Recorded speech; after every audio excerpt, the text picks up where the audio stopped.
ബ്രഹ്മസൂത്ര ശാങ്കരഭാഷ്യത്തിന്റെ സംബന്ധഭാഷ്യം. അതാണ് നമ്മൾ സംബന്ധഭാഷ്യം എന്ന് പറയും. അതാണ് ചർച്ച ചെയ്യുന്നത്. അതിനാദ്യം അധ്യാസത്തെ സംബന്ധിച്ചുള്ള പൂർവപക്ഷം, അത് സാധ്യമാകുമോ എന്നുള്ളതാണ്.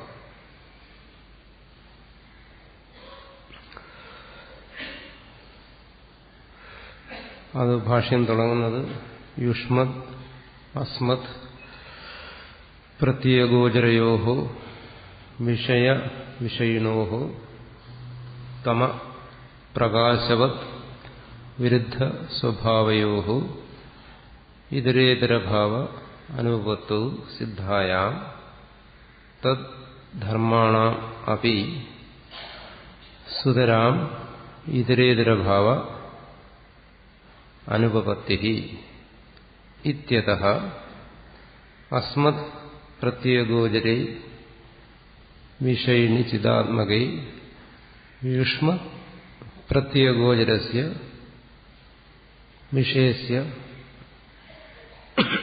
തദ്ധർമാണാം ച അധ്യാസഃ തദ്വിപര്യേണ വിഷയിണഃ തദ്ധർമാണാം ച വിഷയേ അധ്യാസോ മിഥ്യേതി ഭവിതും യുക്തം.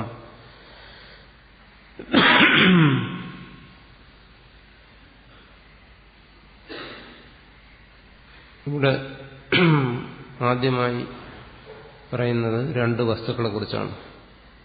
വിഷയ വിഷയിണോഹോ,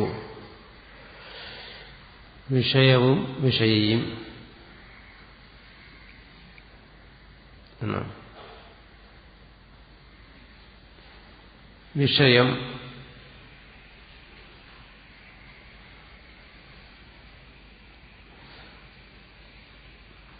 വിസിന്നുന്തി ഇതി വിഷയഃ എന്നാണ് അതിന്റെ വ്യുത്പത്തി. സിന്നുന്തി എന്ന് പറഞ്ഞാൽ ബന്ധിപ്പിക്കുന്നതെന്നർത്ഥം. വിസിന്നുന്തി വിശേഷമായി ബന്ധിപ്പിക്കുന്നത് എന്നർത്ഥം. ബന്ധിപ്പിക്കുന്നത്, ബന്ധനത്തെ ഉണ്ടാക്കുന്നതെന്നാണ് വിഷയശബ്ദത്തിന്റെ അർത്ഥം. ഷിഞ്ഞ് ബന്ധനെ എന്ന് പറയുന്ന ഒരു ധാതുവാണ്. അതിൽ നിന്ന് വി ഉപസർഗം പൂർവ്വത്തിൽ വന്നാണ് വിഷയശബ്ദം ഉണ്ടാകുന്നത്. കാരണം നമ്മൾ ഇത് പഠിക്കുന്നതോടൊപ്പം തന്നെ സംസ്കൃത ഭാഷയുടെ കാര്യങ്ങളൂടെ പഠിക്കണം എന്ന് ഇവിടെ നിർദ്ദേശിച്ചു. അതുകൊണ്ടാണ് ആ കാര്യങ്ങളിലൂടെ പറയുന്നത്. അപ്പോൾ അങ്ങനെ വിഷയം എന്ന് വെച്ചാൽ ബന്ധിപ്പിക്കുന്നത്. വിഷയം ആർക്കാണോ ഉള്ളത് അവൻ വിഷയി എന്നാണ്. വിഷയം ഉള്ളവൻ വിഷയി. അപ്പോൾ രണ്ട് പദാർത്ഥങ്ങൾ, വിഷയിയും വിഷയവും. ഇവിടെ വിഷയി വിഷയങ്ങളെന്ന് പറയുന്നതുകൊണ്ട് ഭാഷ്യകാരൻ ഉദ്ദേശിക്കുന്നത് ആത്മാ അനാത്മാ, ആത്മാവും അനാത്മാവും, ഇതിന് രണ്ടിനെയാണ് പറയുന്നത്.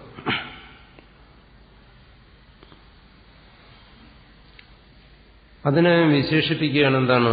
യുഷ്മത് അസ്മത് പ്രത്യഗോചരയോഹോ.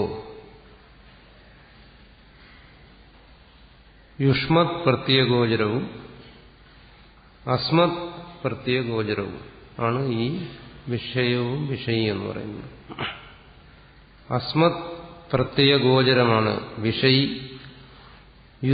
യുഷ്മത് പ്രത്യഗോചരമാണ് വിഷയം എന്ന് പറയുന്നത്. അപ്പം വിഷയവും വിഷയവും എന്ന് പറയുന്നത് നമുക്ക് മനസ്സിലായി, ആത്മാവും അനാത്മാവും. അല്ലെങ്കിൽ അങ്ങനെ പറയാം, ചിത്തും ജഡവും എന്ന് പറയാം, ചൈതന്യവും ജഡവും എന്ന് പറയാം. വിഷയം ചൈതന്യമായിരിക്കുന്നു, വിഷയം ജഡമായിരിക്കുന്നു. ഇതെല്ലാം അതിൻ്റെ ഒരു സ്ഥൂലമായ വ്യാഖ്യാനമാണ് ഞാനീ പറയുന്നത്. കൂടുതൽ വിശദീകരണങ്ങളിലേക്ക് കിടക്കുമ്പോൾ കൂടുതൽ വിശദീകരിച്ച് മനസ്സിലാക്കേണ്ടി വരും. പദാർത്ഥം പറയുകയാണ്. വിഷയിയും വിഷയവും, ചിത്തും ജഡവും. അതിന് വിഷയി അല്ലെങ്കിൽ ആത്മാവ് എന്ന് പറയുന്നത് അസ്മത് പ്രത്യയ ഗോചരമാണ്. അസ്മത് പ്രത്യയം എന്ന് പറഞ്ഞാൽ ഞാനെന്ന അറിവ്. അസ്മത് ശബ്ദം. ഞാൻ എന്ന് പറയുന്നതിന് സംസ്കൃതത്തിൽ ഉപയോഗിക്കുന്ന ഒരു ശബ്ദമാണ് അസ്മത്. അതിൽ നിന്നാണ് അഹം എന്നുള്ള രൂപം ഉണ്ടാകുന്നത്. അസ്മത് പ്രത്യയം എന്ന് പറഞ്ഞാൽ ഞാൻ എന്നുള്ള അറിവ്. അസ്മത് പ്രത്യയ ഗോചരം എന്ന് പറഞ്ഞാൽ വിഷയം. അപ്പോൾ അസ്മത് പ്രത്യയ ഗോചരം എന്ന് പറഞ്ഞാൽ ഞാൻ എന്ന അറിവിന് വിഷയം. ഞാൻ എന്ന അറിവിന് വിഷയം ആയിരിക്കുന്നു എന്ത്? വിഷയ്, അതായത് ആത്മാവ് എന്ന് പറഞ്ഞാൽ ആത്മാവിനെ നമ്മൾ ഞാൻ എന്നറിയുന്നു എന്നാണ്. ഞാനെന്ന് നമ്മൾ അറിഞ്ഞുകൊണ്ടിരിക്കുന്നത് ആത്മാവിനെയാണ്. അപ്പോൾ അസ്മത് പ്രത്യയ ഗോചര വിഷയമായി ആത്മാവ് അല്ലെങ്കിൽ വിഷയി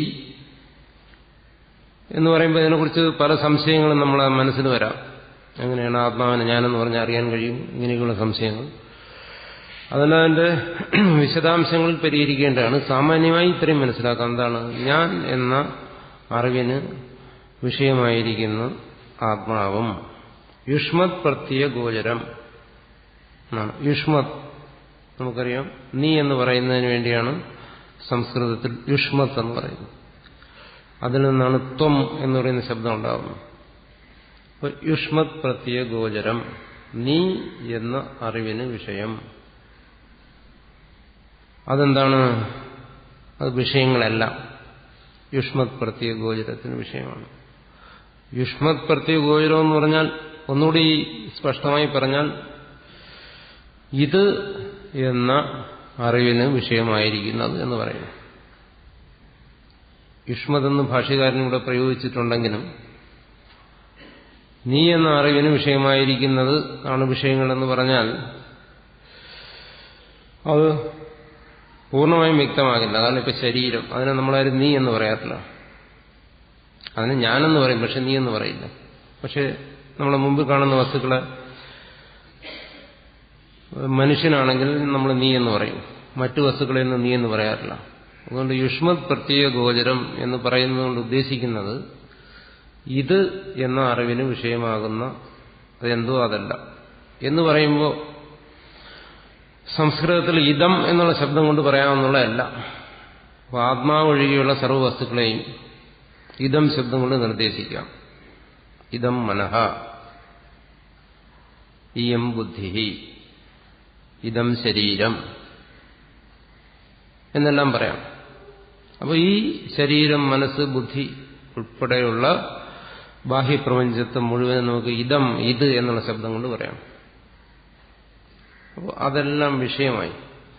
ഇപ്പോൾ രണ്ടായി തിരിക്കുന്നു ഇവിടെ, വിഷയിയും വിഷയവും, ആത്മാവും അനാത്മാവും, ചിത്തും ജഡവും. അതാണ് ഇവിടെ പറഞ്ഞിരിക്കുന്നത്. ഇത് യുഷ്മത് അസ്മത് പ്രത്യയ ഗോചരയോഹോ വിഷയ വിഷയിണോഹോ എന്ന് പറഞ്ഞിരിക്കുന്നു. ഞാനെന്ന അറിവിന് വിഷയമായിരിക്കുന്ന വിഷയിയായ ആത്മാവും ഇത് എന്ന അറിവിന് വിഷയമായിരിക്കുന്ന വിഷയങ്ങളായിരിക്കുന്ന ഈ പ്രപഞ്ച പദാർത്ഥങ്ങളും എല്ലാം. അതിനിവിടെ പ്രധാനമായിട്ട് പറയുന്നത് വിഷയങ്ങളെന്ന് ഉള്ളതുകൊണ്ട് പ്രധാനമായി ഉദ്ദേശിക്കുന്നത് ശരീരം, ഇന്ദ്രിയം, മനസ്സ്.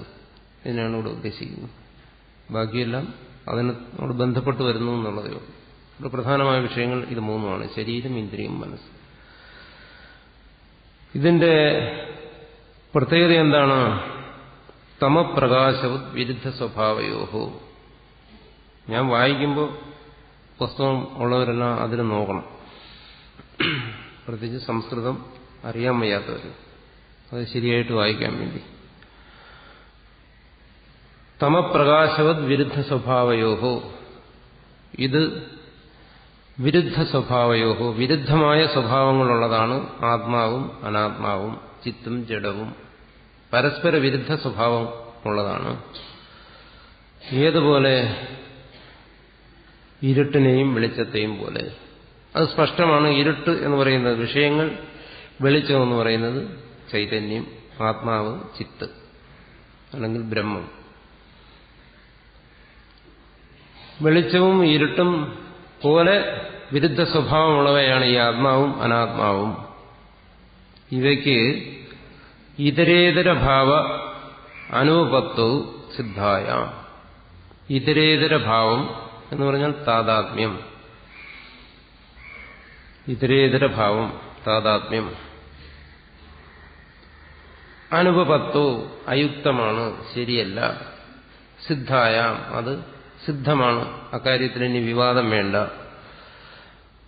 ഇരുട്ടും വെളിച്ചവും പോലെ പരസ്പര വിരുദ്ധമായിരിക്കുന്ന രണ്ട് വസ്തുക്കൾക്ക് താദാത്മ്യം എന്ന് പറഞ്ഞാൽ ഒന്നാകുക എന്നുള്ളത് സംഭവിക്കത്തില്ല എന്നാണ്.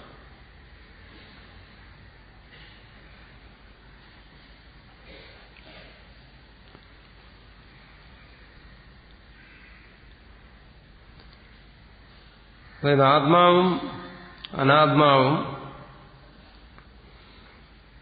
താദാത്മ്യപ്പെടുന്നു എന്നാണ്, ഒന്നായി ചേർന്നിരിക്കുന്നു. ഇതിനാണ് ഭ്രമം എന്ന് പറയുന്നത്. ആത്മാവും അനാത്മാവും ഒന്നാകുന്നത് എങ്ങനെയാണ്? സിദ്ധാന്തം, അതായത് അദ്വൈതിയുടെ അഭിപ്രായത്തിൽ ഇത് താദാത്മ്യത്തിലിരിക്കുന്നു എന്നാണ്. അദ്വൈതത്തെ അംഗീകരിക്കാത്തവരെല്ലാം പറയുന്നത് അല്ല, ഇത് രണ്ടും വേറെ വേറെ തന്നെയാണ്. ദ്വൈതികളുടെയും മറ്റും അഭിപ്രായം അങ്ങനെ ഒരു താദാത്മ്യം സംഭവിക്കത്തില്ല എന്നാണ്. ഇതാണ് ഇത് രണ്ടും തമ്മിലുള്ള വ്യത്യാസം. ഇത് താദാത്മ്യത്തിലിരിക്കുന്നു എന്ന് പറഞ്ഞാൽ അധ്യാസത്തെ, ഭ്രമത്തെ അംഗീകരിക്കുന്നു. അധ്യാസം, ഭ്രമം, അതിന്റെ ലക്ഷണങ്ങളും മറ്റൊക്കെ വിശദമായിട്ട് പറയും. അല്ല ഇത് വ്യത്യസ്തമായിരിക്കുന്നു എന്ന് പറഞ്ഞു കഴിഞ്ഞാൽ ഇവിടെ ഭ്രമമില്ല, അധ്യാസമില്ല. അദ്വൈതിയുടെ അഭിപ്രായം ഇവിടെ ഇത് രണ്ട് താദാത്മ്യത്തിലിരിക്കുന്നു എന്നാണ്. അതെങ്ങനെ പറയുന്നു? ശ്രുതി, യുക്തി, അനുഭവം ഇതിനെല്ലാം വെച്ചുകൊണ്ട് പറയാം. ആത്മാവും അനാത്മാവും ചിജ്ജടങ്ങൾ ഇവിടെ താദാത്മ്യപ്പെട്ടിരിക്കുന്നു. നമ്മുടെ അനുഭവത്തിൽ നിന്നുകൊണ്ട് തന്നെ ആദ്യം ചിന്തിക്കാം. കാരണം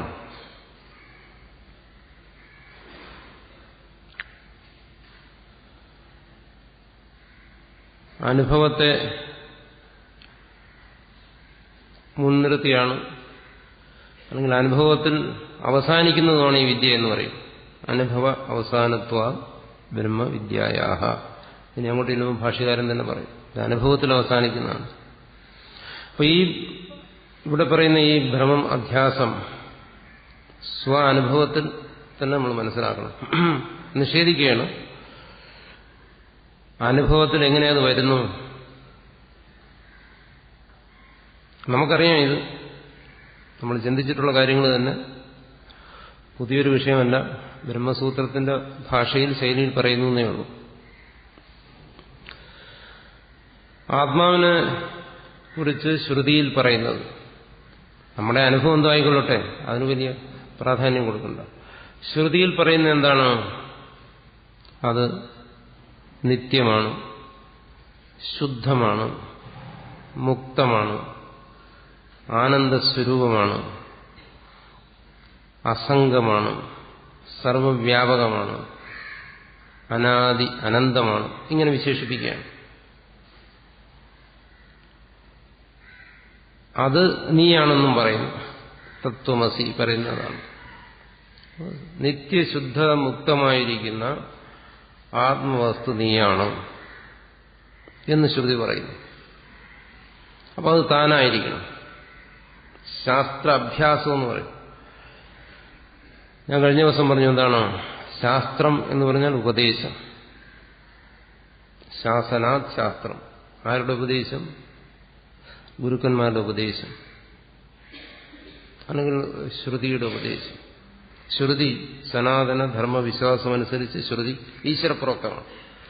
അപ്പോൾ ഈശ്വരന്റെ ഉപദേശമാണ് എന്ന് പറയുന്നതിനും ശാസ്ത്രത്തെ അങ്ങനെ പറയുന്നതും ശരിയാണ്. ആ ശാസ്ത്രം ഉപദേശിക്കുകയാണ്, നീ നിത്യശുദ്ധമുക്ത സ്വഭാവം ഉള്ള ആനന്ദസ്വരൂപിയായ ആത്മവസ്തുവാണ്. പക്ഷെ നമ്മുടെ അനുഭവമോ? ഞാൻ ദുഃഖിയാണ്. ചിലപ്പോൾ ഞാൻ സുഖിയാണെന്ന് നമുക്ക് അനുഭവം ഉണ്ടായിരിക്കാം. പക്ഷെ വീണ്ടും നമുക്ക് അനുഭവം വരുന്നു, ഞാൻ ദുഃഖിയാണ്. ഇതിനാണ് താദാത്മ്യം എന്ന് പറയുന്നത്. അതായത് ആനന്ദസ്വരൂപനായിരിക്കുന്ന എന്നിൽ ഞാൻ ദുഃഖിയാണെന്നുള്ള അനുഭവം ഉണ്ടാകുന്നതാണ് താദാത്മ്യം. ഇതിനെയാണ് അധ്യാസം എന്ന് പറയുന്നത്, ഇതിനെയാണ് ഭ്രമം എന്ന് പറയുന്നത്. നമ്മൾ ഭ്രമം എന്ന് പറഞ്ഞ ഉടനെ നമ്മുടെ മനസ്സിൽ വരുന്നത് രജ്ജുസർപ്പം. കാരണം അതാണ് നമ്മൾ പഠിച്ചിരിക്കുന്നത്. ഇതാണ് ഭ്രമം. എന്താണ്? ആനന്ദസ്വരൂപനായിരിക്കുന്ന താൻ ഞാൻ ദുഃഖിയാണെന്നറിയുന്നു. അല്ല, നമുക്ക് കുറച്ചുകൂടി വ്യക്തമായ ഭാഷയിൽ പറഞ്ഞു കഴിഞ്ഞാൽ ആനന്ദസ്വരൂപനായിരിക്കുന്ന ഞാൻ വിചാരിക്കുന്നു ഞാൻ സന്യാസിയാണ്, ഞാൻ ബ്രഹ്മചാരിയാണ്, ഞാൻ ബ്രഹ്മചാരിണിയാണ്. ഇതാണ് ഭ്രമം. അല്ല, ഞാനിനി ബ്രഹ്മമാണെന്നറിഞ്ഞാലും ഭ്രമമാണ് തൽക്കാലം. അതും ഒരു ഭ്രമമായിരിക്കും. അപ്പോൾ ഇത് എന്താണ്? ഭ്രമം. അങ്ങനെ എത്രയെത്ര ഭ്രമങ്ങളാണ്. ഞാൻ കരുതുന്നത് സ്വയം ഞാൻ സർവസംഗ പരിത്യാഗിയാണ്, ഇതൊരു ഭ്രമമാണ്. ഞാൻ വന്ദ്യനാണ്, പൂജനീയനാണ്, ശ്രേഷ്ഠനാണ്, ഇത് ഭ്രമമാണ്. ഇതെല്ലാം ഭ്രമമാണ്. ഞാൻ വേദം, ഉപനിഷത്ത്, ശാസ്ത്രം, മീമാംസ, വേദാന്തം, വ്യാകരണം എല്ലാം അധ്യയനം ചെയ്ത സർവശാസ്ത്രവിത്താണ്.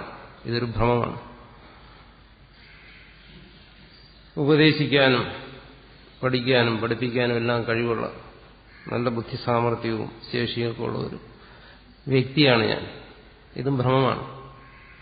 ഇങ്ങനെ എന്നെക്കുറിച്ച് ഞാൻ എന്തെല്ലാം ധരിച്ചിരിക്കുന്നു, ഇതെല്ലാം ഭ്രമം, ഇതെല്ലാം അധ്യാസം. ഇതാണ് ഇതരേതര ഭാവം എന്നോട് പറയുന്നത്. ഇത് മനസ്സിലാക്കി തരാൻ വേണ്ടിയിട്ടാണ് നമുക്ക് ആകാശകുസുമമെന്നോ അല്ലെങ്കിൽ രജ്ജു സർപ്പമെന്നോ ആകാശ നീലിമയെന്നോ മരുമരീചികയോ എന്നെല്ലാം പറഞ്ഞു തരുന്നത്. ഇത് മനസ്സിലാക്കി തരാൻ വേണ്ടിയിട്ടാണ്. പക്ഷെ ആ ദൃഷ്ടാന്തത്തിലൂടെ മനസ്സിലാക്കുന്നതിൽ കൂടുതൽ നമുക്ക് സ്പഷ്ടമായി മനസ്സിലാക്കുന്നത് നേരിട്ട് തന്നെ. കാരണം ശ്രുതി നമ്മളെ ഉപദേശിക്കുന്നത് എന്താണ്? നീ ആനന്ദസ്വരൂപനാണ്. ആനന്ദസ്വരൂപനായിരിക്കുന്ന നീ എങ്ങനെ സന്യാസിയാവും? എങ്ങനെ ത്യാഗിയാവും? ആകാൻ പറ്റത്തില്ലല്ലോ. ആനന്ദത്തിലെവിടെയാ സന്യാസം? ആനന്ദത്തിലെവിടെയാ ത്യാഗം? ഒന്നുമില്ല. പക്ഷെ അങ്ങനെ ധരിക്കുന്നു എന്ന് വെച്ചാൽ നമ്മുടെ അനുഭവമാണ്. അല്ലേ? നമ്മൾ ഈ മുട്ടയൊക്കെ അടിച്ച് മാലയൊക്കെ ഇട്ട് ഇരിക്കുന്ന എന്തിനാ? സ്വാമിയാകാൻ വേണ്ടിയിട്ട്. ഇവിടെ ആനന്ദത്തിലെവിടെയാ സ്വാമിത്വം? അവിടെ ഒന്നുമില്ല. ആനന്ദത്തിൽ ഇതൊന്നുമില്ല. ഈ വികല്പങ്ങൾ യാതൊന്നുമില്ല. ഇതെല്ലാം വികല്പങ്ങൾ, മനസ്സിന്റെ വികല്പങ്ങൾ. ഇത്തരം വികല്പങ്ങളൊന്നും ആനന്ദത്തിലില്ല. സർവ്വവികല്പശൂന്യം എന്നാണ് ഭാഷ്യകാരൻ പറയുന്നത്. പക്ഷെ അതിൽ നമ്മൾ പല വികല്പങ്ങൾ ആരോപിക്കുന്നു. ഇതിനെ ഇതരേതര ഭാവം എന്ന് പറയുന്നു. ഇത് നമ്മുടെ സ്വന്തം അനുഭവം. ശ്രുതി പറയുന്നു. യുക്തിപരമായി ചിന്തിച്ചാലും അത് തന്നെ. ജാഗ്രത, സ്വപ്ന, സുഷുപ്തിയുടെ വിശകലനങ്ങളിലൂടെയൊക്കെ നമുക്കത് മനസ്സിലാക്കാം. ജാഗ്രതത്തിൽ ഞാൻ ഇങ്ങനെ ഇരിക്കുന്നു, സ്വാമിയായിട്ടിരിക്കുന്നു. സ്വപ്നത്തിലേക്ക് പോകുമ്പോൾ അതാണ് യുക്തി. അവിടെ ഈ സ്വാമിത്വമൊന്നുമില്ല.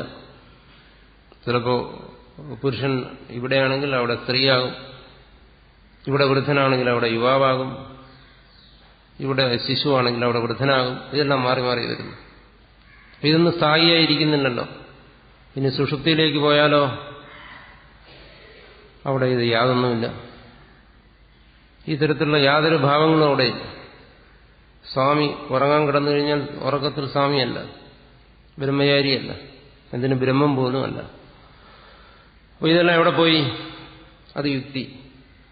ഇത്തരം യാതൊരു അധ്യാസങ്ങളും ഭ്രമങ്ങളും കൽപ്പനകളും അവിടെയില്ല. ഇതെല്ലാം ഉണർന്നു വരുമ്പോൾ അല്ലെങ്കിൽ സ്വപ്നത്തിലാണ്. അങ്ങനെ യുക്തിപരമായി ചിന്തിച്ചു കഴിഞ്ഞാലും എന്താണ്? സ്ഥായിയായി നിൽക്കാത്ത ഇതൊന്നും, ശാശ്വതമായി നിൽക്കാത്ത ഇതൊന്നും എന്റേതല്ല. ശ്രുതി പറയുന്നു എന്താണ്? നീ ആനന്ദസ്വരൂപനാണ്. അവിടെ നീ മറ്റെന്തെല്ലാം പറയുന്നുണ്ടോ അതെല്ലാം ആരോപങ്ങളാണ്, കൽപ്പനകളാണ്, അധ്യാസമാണ്, ഭ്രമമാണ്. ഇവിടെ താതാത്മ്യം സംഭവിച്ചിരിക്കുന്നു. ഇത് സംഭവിക്കാൻ പാടില്ല എന്നാണ് പൂർവക്ഷി പറയുന്നത്. പക്ഷെ ഇരിക്കുന്നു എന്നുള്ളതാണ് ഇപ്പം നമ്മുടെ അനുഭവം. എന്തായാലും പൂർവക്ഷി പറഞ്ഞതിനെ അംഗീകരിച്ചുകൊണ്ട് നമുക്ക് ചർച്ച ചെയ്യാം. ഇതരേതര ഭാവം അനുപന്നമാണ്, ഇത് ശരിയല്ല എന്നാണ്. ഇവിടെ വിഷയണോഹോ, വിഷയത്തിലും വിഷയിലും.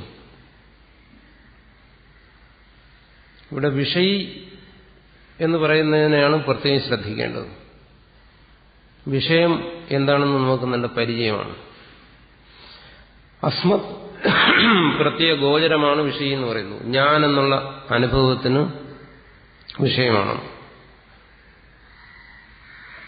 അപ്പോൾ വിഷയം വിഷയി ഈ ശബ്ദം ആവർത്തിച്ചു വരുന്നതാണ്.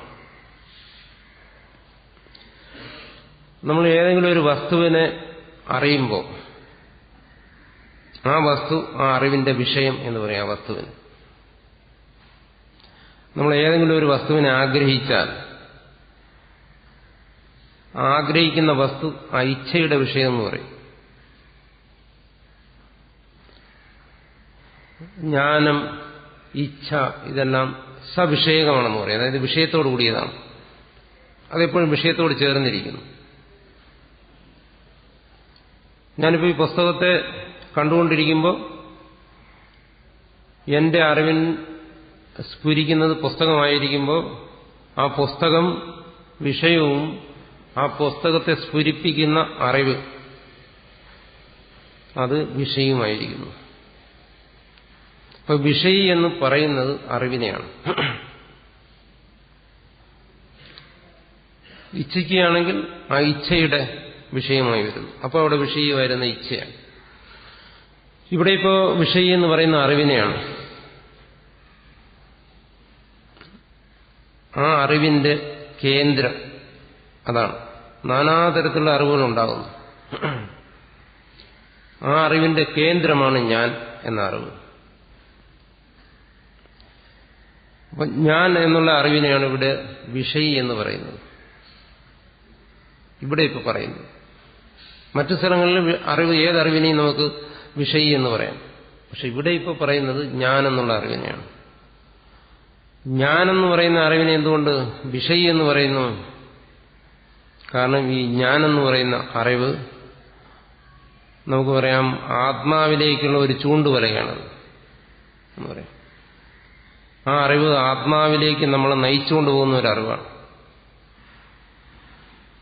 അല്ലെങ്കിൽ ചൈതന്യസ്വരൂപമായിരിക്കുന്ന ആനന്ദസ്വരൂപമായിരിക്കുന്ന ആ ആത്മവസ്തുവിൽ നിന്നും ഉണ്ടാകുന്ന പ്രഥമ സ്ഫുരണം, അതാണ് ഞാനെന്ന ബോധം.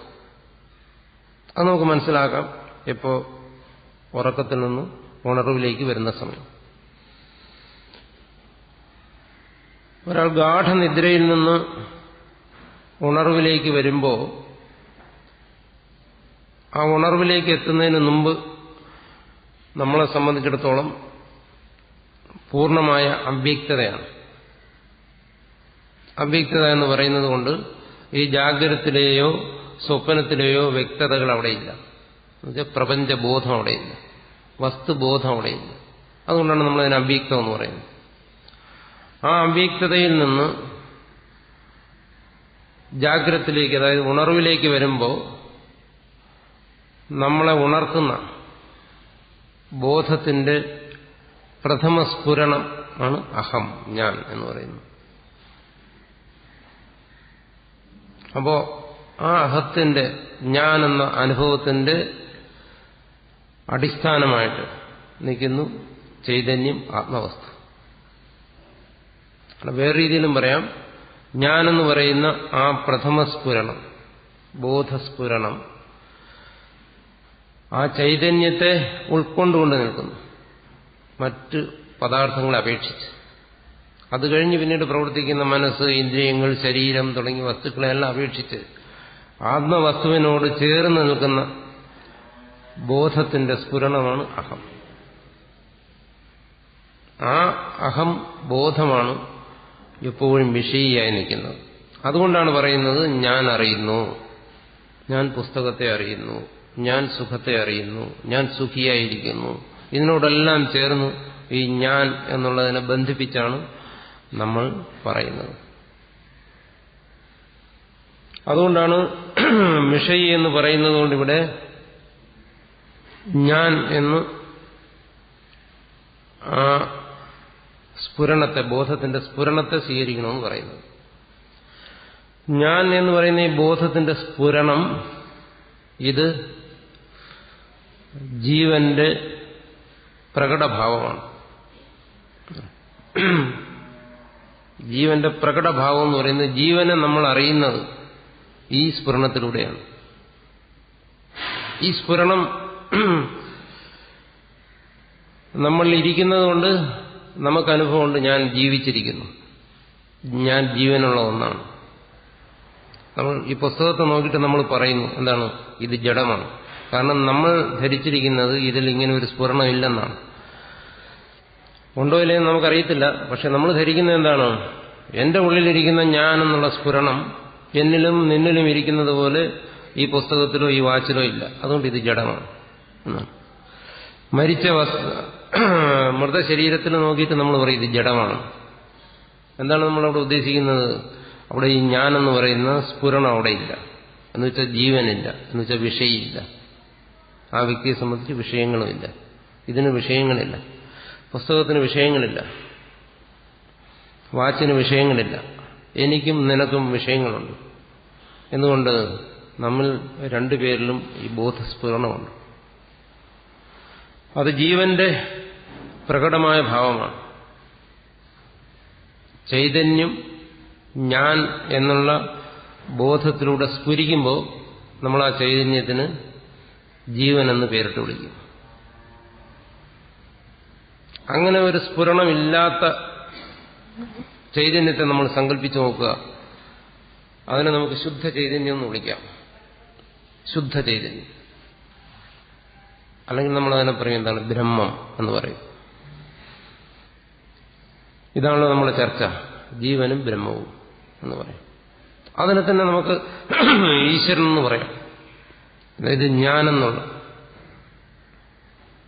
അതിനെയുള്ള നമ്മൾ അഹംഭാവം എന്ന് പറയുന്നത്. ആ അഹം എന്നുള്ള ഭാവം ഇല്ലാതിരിക്കുന്ന ശുദ്ധമായ ചൈതന്യം, അത് നമ്മൾ ഈശ്വരൻ എന്ന് പറയുന്നു, അല്ലെങ്കിൽ ബ്രഹ്മം എന്ന് പറയുന്നു, ശുദ്ധ ചൈതന്യം എന്ന് പറയുന്നു. അവിടെ താതാത്മ്യമില്ല. ഇവിടെ പറയുന്നു അവിടെ വിഷയിത്വമില്ല, അത് വിഷയമല്ല, അവിടെ വിഷയങ്ങളില്ല. അതിനെ പരിപൂർണ സച്ചിദാനന്ദം ആനന്ദസ്വരൂപം എന്ന് പറയുന്നു. പക്ഷെ നമ്മളെ സംബന്ധിച്ചിടത്തോളം അങ്ങനെയല്ല. നമ്മളിൽ ഒരു താതാത്മ്യം സംഭവിച്ചിരിക്കുന്നു. അതായത് ആ ഉണർവിൽ നിന്ന് നമ്മൾ ഇങ്ങോട്ട് ഉണർന്നു വരാതിരുന്നെങ്കിൽ ഇത് സംഭവിക്കത്തില്ലായിരുന്നു. പക്ഷെ ആ ഗാഠനിദ്രയിൽ നിന്ന് നമ്മൾ ഉണർവിലേക്ക് വന്നു കഴിഞ്ഞപ്പോൾ, ഞാനെന്നുള്ള ബോധം സ്ഫുരിച്ചു കഴിഞ്ഞപ്പോൾ ഉടൻ തന്നെ വന്നു ഇത് എന്ന് നമ്മൾ ഉടൻ നമ്മുടെ ഉള്ള് അറിയുന്നു. ഏതിനെ? ശരീരം, മനസ്സ്, ഇന്ദ്രിയങ്ങൾ, നമ്മുടെ ചുറ്റുപാടുകൾ, ആശ്രമം, പരിസരം, നമ്മുടെ ചിന്തകൾ, നമ്മുടെ മനോരാജ്യങ്ങൾ എല്ലാം ഈ ഞാനെന്ന് പറയുന്ന ബോധത്തോട് ബന്ധപ്പെടുന്നു. അപ്പോൾ ഞാനിവിടെ, ഇതെന്റെ ശരീരം, ഞാൻ ആശ്രമത്തിൽ. ഈ അനുഭവം കൊണ്ട് ഒരു പരമ്പര തന്നെ ഉണ്ടാകുന്നു. അധ്യാസം ആരംഭിക്കുന്നു, വീണ്ടും സുഷുപ്തി വരെ ഇത് തുടരുന്നു. സ്വപ്നത്തിനും ജാഗ്രതത്തിനും മാറി മാറി ഇത് സംഭവിച്ചുകൊണ്ടേയിരിക്കുന്നു.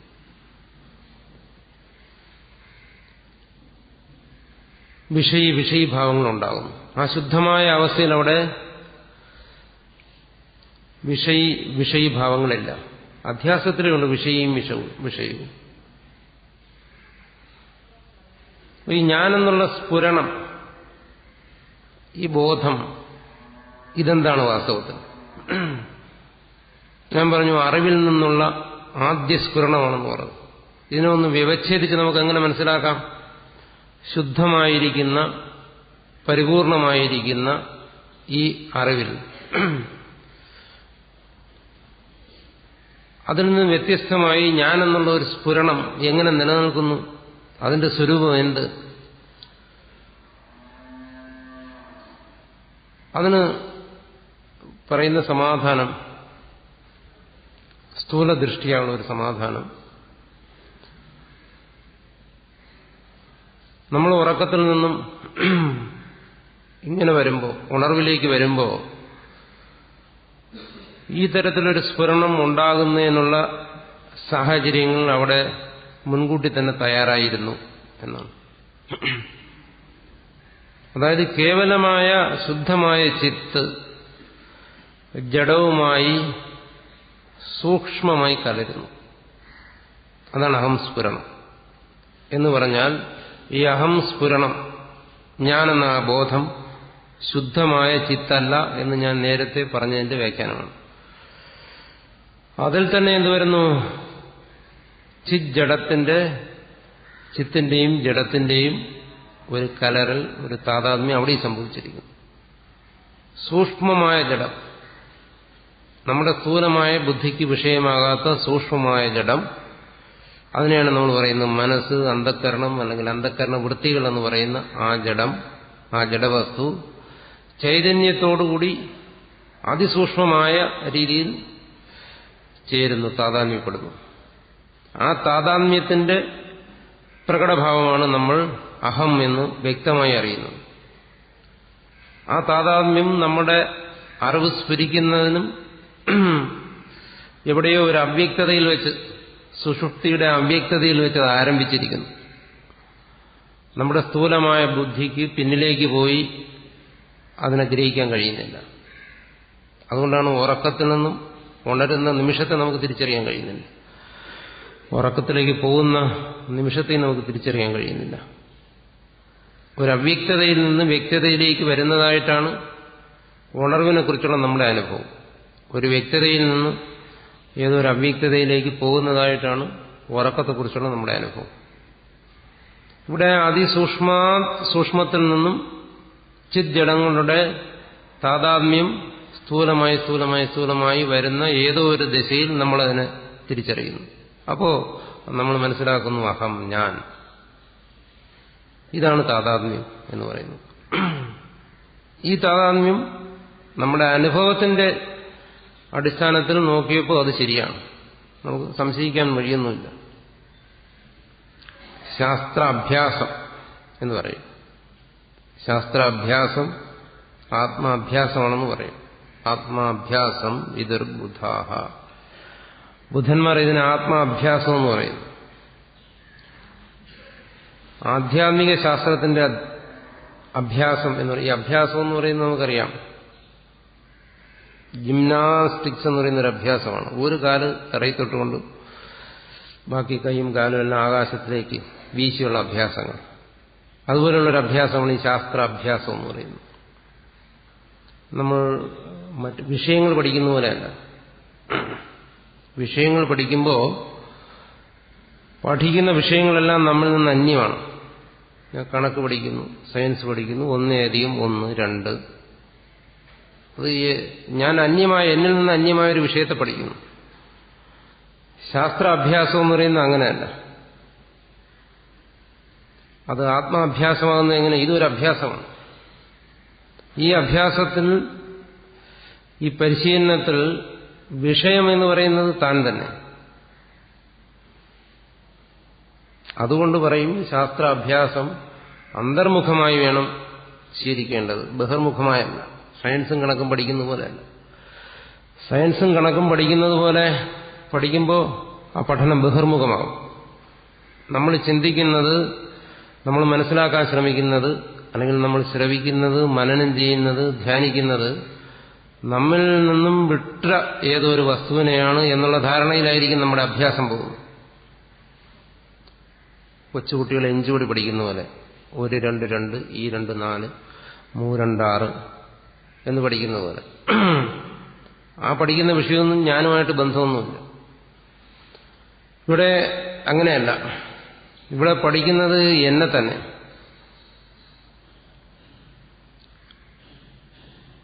നമ്മുടെ പഠനം എന്നിൽ നിന്ന് മാറി ഗ്രന്ഥത്തിലേക്ക് പോയി, ഗ്രന്ഥാക്ഷരങ്ങളിൽ, വരികളിൽ, പുസ്തകത്തിന്റെ താളുകളിൽ, അതിലുള്ള വിസർഗങ്ങളിൽ, എന്തിന് അതിന്റെ പുഴുക്കുത്തിൽ വരെ മനസ്സ് വ്യാപരിക്കുമ്പോൾ അത് ബഹിർമുഖമായ പഠനമായി. നമ്മുടെ പഠനം ബഹിർമുഖമാകുന്ന നമ്മൾ അറിയത്തില്ല. നമ്മുടെ പഠനം അന്തർമുഖമാകുന്നത് എങ്ങനെ? നമ്മൾ പഠിക്കുന്ന എന്ന് പറയുന്നത് മനസ്സിലാക്കാൻ വേണ്ടി പറയുന്നതാണ്. ഞാൻ കഴിഞ്ഞ ദിവസം പറഞ്ഞു, പഠിക്കുക എന്ന് പറയുന്നതിന് യോജിച്ച ഒരു ഭാഷയേ അല്ല. പക്ഷെ നമുക്ക് കാര്യം മനസ്സിലാക്കാൻ വേണ്ടി അത് പറഞ്ഞേ പറ്റും. നമ്മളത് ശീലിച്ചു പോയതുകൊണ്ട് അറിയാതെ തന്നെ എന്റെ വായിൽ നിന്നും അത് തന്നെ വരും. നമ്മൾ ശ്രവിക്കുന്നത്, നമ്മൾ മനനം ചെയ്യുന്നത്, നമ്മൾ നിരിധ്യാസനം ചെയ്യുന്നത്, ധ്യാനിക്കുന്ന വസ്തു നമ്മൾ തന്നെ. ശ്രുതി നമ്മളെ ബോധിപ്പിക്കുന്നത് നമ്മളെ തന്നെ. അങ്ങനെ ബോധിപ്പിക്കുന്നതിന് നമ്മൾ ഒരു ഉപകരണമായി നമ്മൾ ഗ്രന്ഥത്തെ സ്വീകരിക്കുന്നു, അല്ലെങ്കിൽ അതിനൊരു ഉപകരണമായി ഒരു ആചാര്യനെ സ്വീകരിക്കുന്നു. ശ്രുതി ആണ് നമ്മളെ ഈ കാര്യം ബോധിപ്പിക്കുന്നത്. ശ്രുതി ശരണനായി ഞാൻ നിങ്ങളെ ഉപദേശിക്കുന്നു എന്നാണ് ആചാര്യസ്വാമികൾ പറയുന്നത്. അല്ല, എന്റെ അനുഭവം നിങ്ങൾക്ക് പകർന്നു തരുന്നു എന്നല്ല. ഈ ഭാഷ്യത്തിൽ അങ്ങനെ വരുന്ന ഒരു വരി പോലും നിങ്ങൾ മുഴുവൻ പരിശോധിച്ചാലും കിട്ടത്തില്ല. ഇതാ ഞാൻ എന്റെ അനുഭവം നിങ്ങൾക്ക് പറഞ്ഞു തരുന്നു പറയുന്ന ഒരു ഭാഗം കിട്ടത്തില്ല. പറയും എന്താണ്? ശ്രുതി ശരണാഗതനായി ഉപദേശിക്കുന്നു എന്നാണ്. അപ്പോൾ ഈ പറയുന്ന ആളിന്റെ സ്ഥാനം ഈ മൈക്കിന്റെ സ്ഥാനമേ ഉള്ളൂ. കാരണം ശ്രുതി വാക്യങ്ങൾ ഒരു വ്യക്തിയുടെ ബോധമണ്ഡലത്തിലേക്ക് വ്യാപരിച്ച് അറിവായി, അല്ലെങ്കിൽ അറിവിനെ അവിടെ സ്ഫുരിപ്പിച്ച് ആ അറിവ് വീണ്ടും ശബ്ദരൂപത്തിൽ ഒരു വ്യക്തിയുടെ മുഖത്ത് നിന്ന് നിർഗളിച്ച് നമ്മുടെ ശ്രവണകൂടങ്ങളിൽ വീണ്ടും വന്ന് നമ്മുടെ ഉള്ളിൽ വീണ്ടും അത് അറിവായി രൂപപ്പെടുന്ന ഒരു പ്രോസസ്, അതിനെയാണ് നമ്മൾ ശ്രവണം എന്ന് പറയുന്നത്. ശ്രവിക്കുന്ന ശ്രുതിയാണ്. അങ്ങനെയുള്ള ഒരു ശ്രവണം അന്തർമുഖമായി ആത്മനിഷ്ഠമായി നടത്തണമെന്നാണ് പറയുന്നത്. ബഹിർമുഖമായി ഗ്രന്ഥനിഷ്ഠമായി അല്ല നടത്തേണ്ടത്. അതെങ്ങനെ സംഭവിക്കും? നമ്മുടെ മനസ്സ് അതിനെ രണ്ടായി പകുത്ത്. ഒരു ഭാഗം അന്തർമുഖമായി, എന്താണ് ഈ ആത്മാവ്? അനന്തമായ വിശാലമായ ഈ ചൈതന്യ വസ്തുവിൽ നമ്മുടെ മനസ്സിന്റെ ഏതോ ഒരു ഭാഗം പറ്റി നിന്നുകൊണ്ട് അകമുഖമായി എന്ന് പറയും. അതിന്റെ ഒരു ഭാഗം നമ്മളെ ഈ ആത്മതത്വത്തെ ഈ ബോധിപ്പിക്കുന്ന, ഈ പരമാത്മ വസ്തുവിനെ, ഈ ചൈതന്യത്തെ ബോധിപ്പിക്കുന്ന ശ്രുതിവാക്യങ്ങളിലേക്ക് ഉറപ്പിച്ച്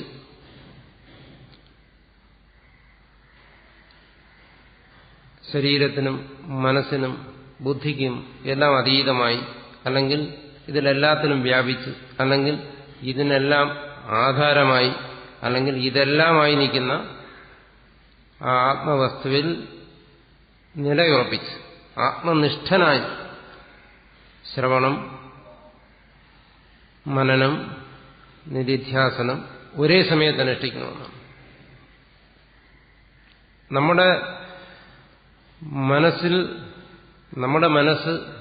അന്തർമുഖമായി നമ്മൾ ആത്മതത്വത്തെ ശ്രവിക്കുമ്പോൾ ആത്മാവിലേക്ക് ഉറയ്ക്കുന്നതിനനുസരിച്ച് ശ്രവണം മനനമായും മനനം നിധിധ്യാസനമായും മാറുന്നു. ആത്മാഭ്യാസം, ശാസ്ത്രാഭ്യാസം, ശാസ്ത്രസമാധിയാണ്.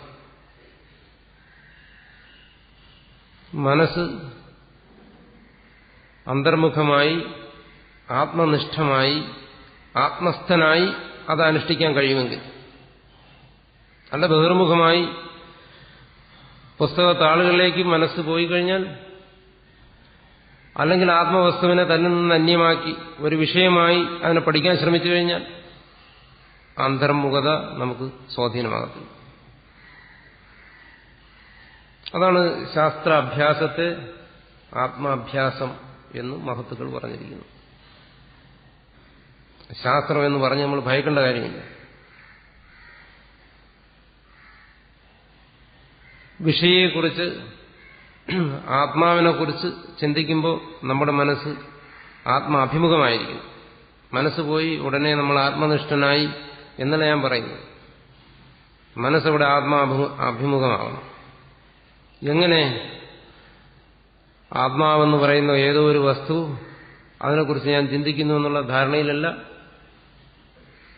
ഈ ശരീരത്തിനും ഈ മനസ്സിനും, ഈ ചിന്തിക്കുന്ന മനസ്സിനും ഈ നിശ്ചയിക്കുന്ന ബുദ്ധിക്കുമെല്ലാം ആധാരമായിരിക്കുന്ന, ഇതിനെല്ലാം ചൈതന്യം പകർന്നുകൊണ്ടിരിക്കുന്ന ആ ആത്മവസ്തു അത് താനാണ് എന്ന് മനസ്സിന്റെ ഒരു തലത്തെ ഉറപ്പിച്ചുകൊണ്ട് വേണം ആത്മവിചാരം ചെയ്യേണ്ടത്.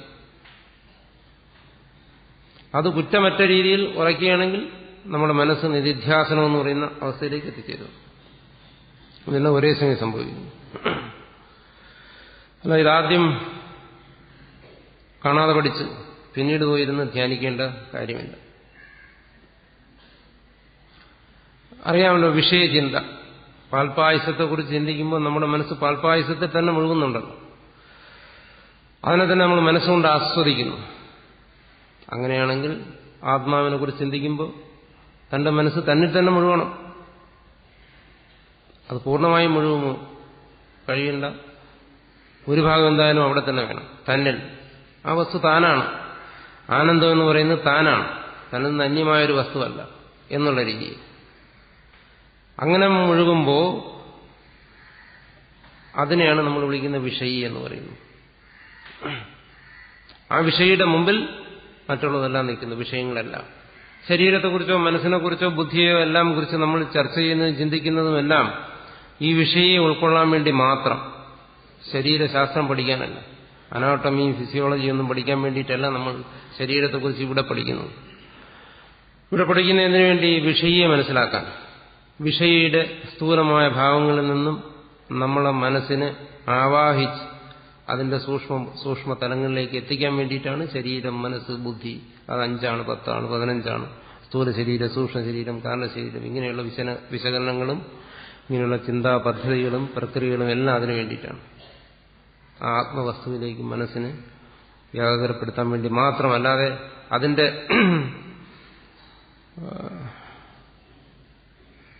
ശരിയായ ഒരു പഠനം ഉദ്ദേശിച്ചിട്ടല്ല. അതുകൊണ്ട് തന്നെ ഒരുപക്ഷെ മുമ്പ് നമ്മൾ പഠിച്ചിരിക്കുന്ന ശരീരശാസ്ത്രവും ആധുനിക ശരീരശാസ്ത്രവുമായിട്ട് പൊരുത്തപ്പെടാതെ വന്നെന്നിരിക്കാം.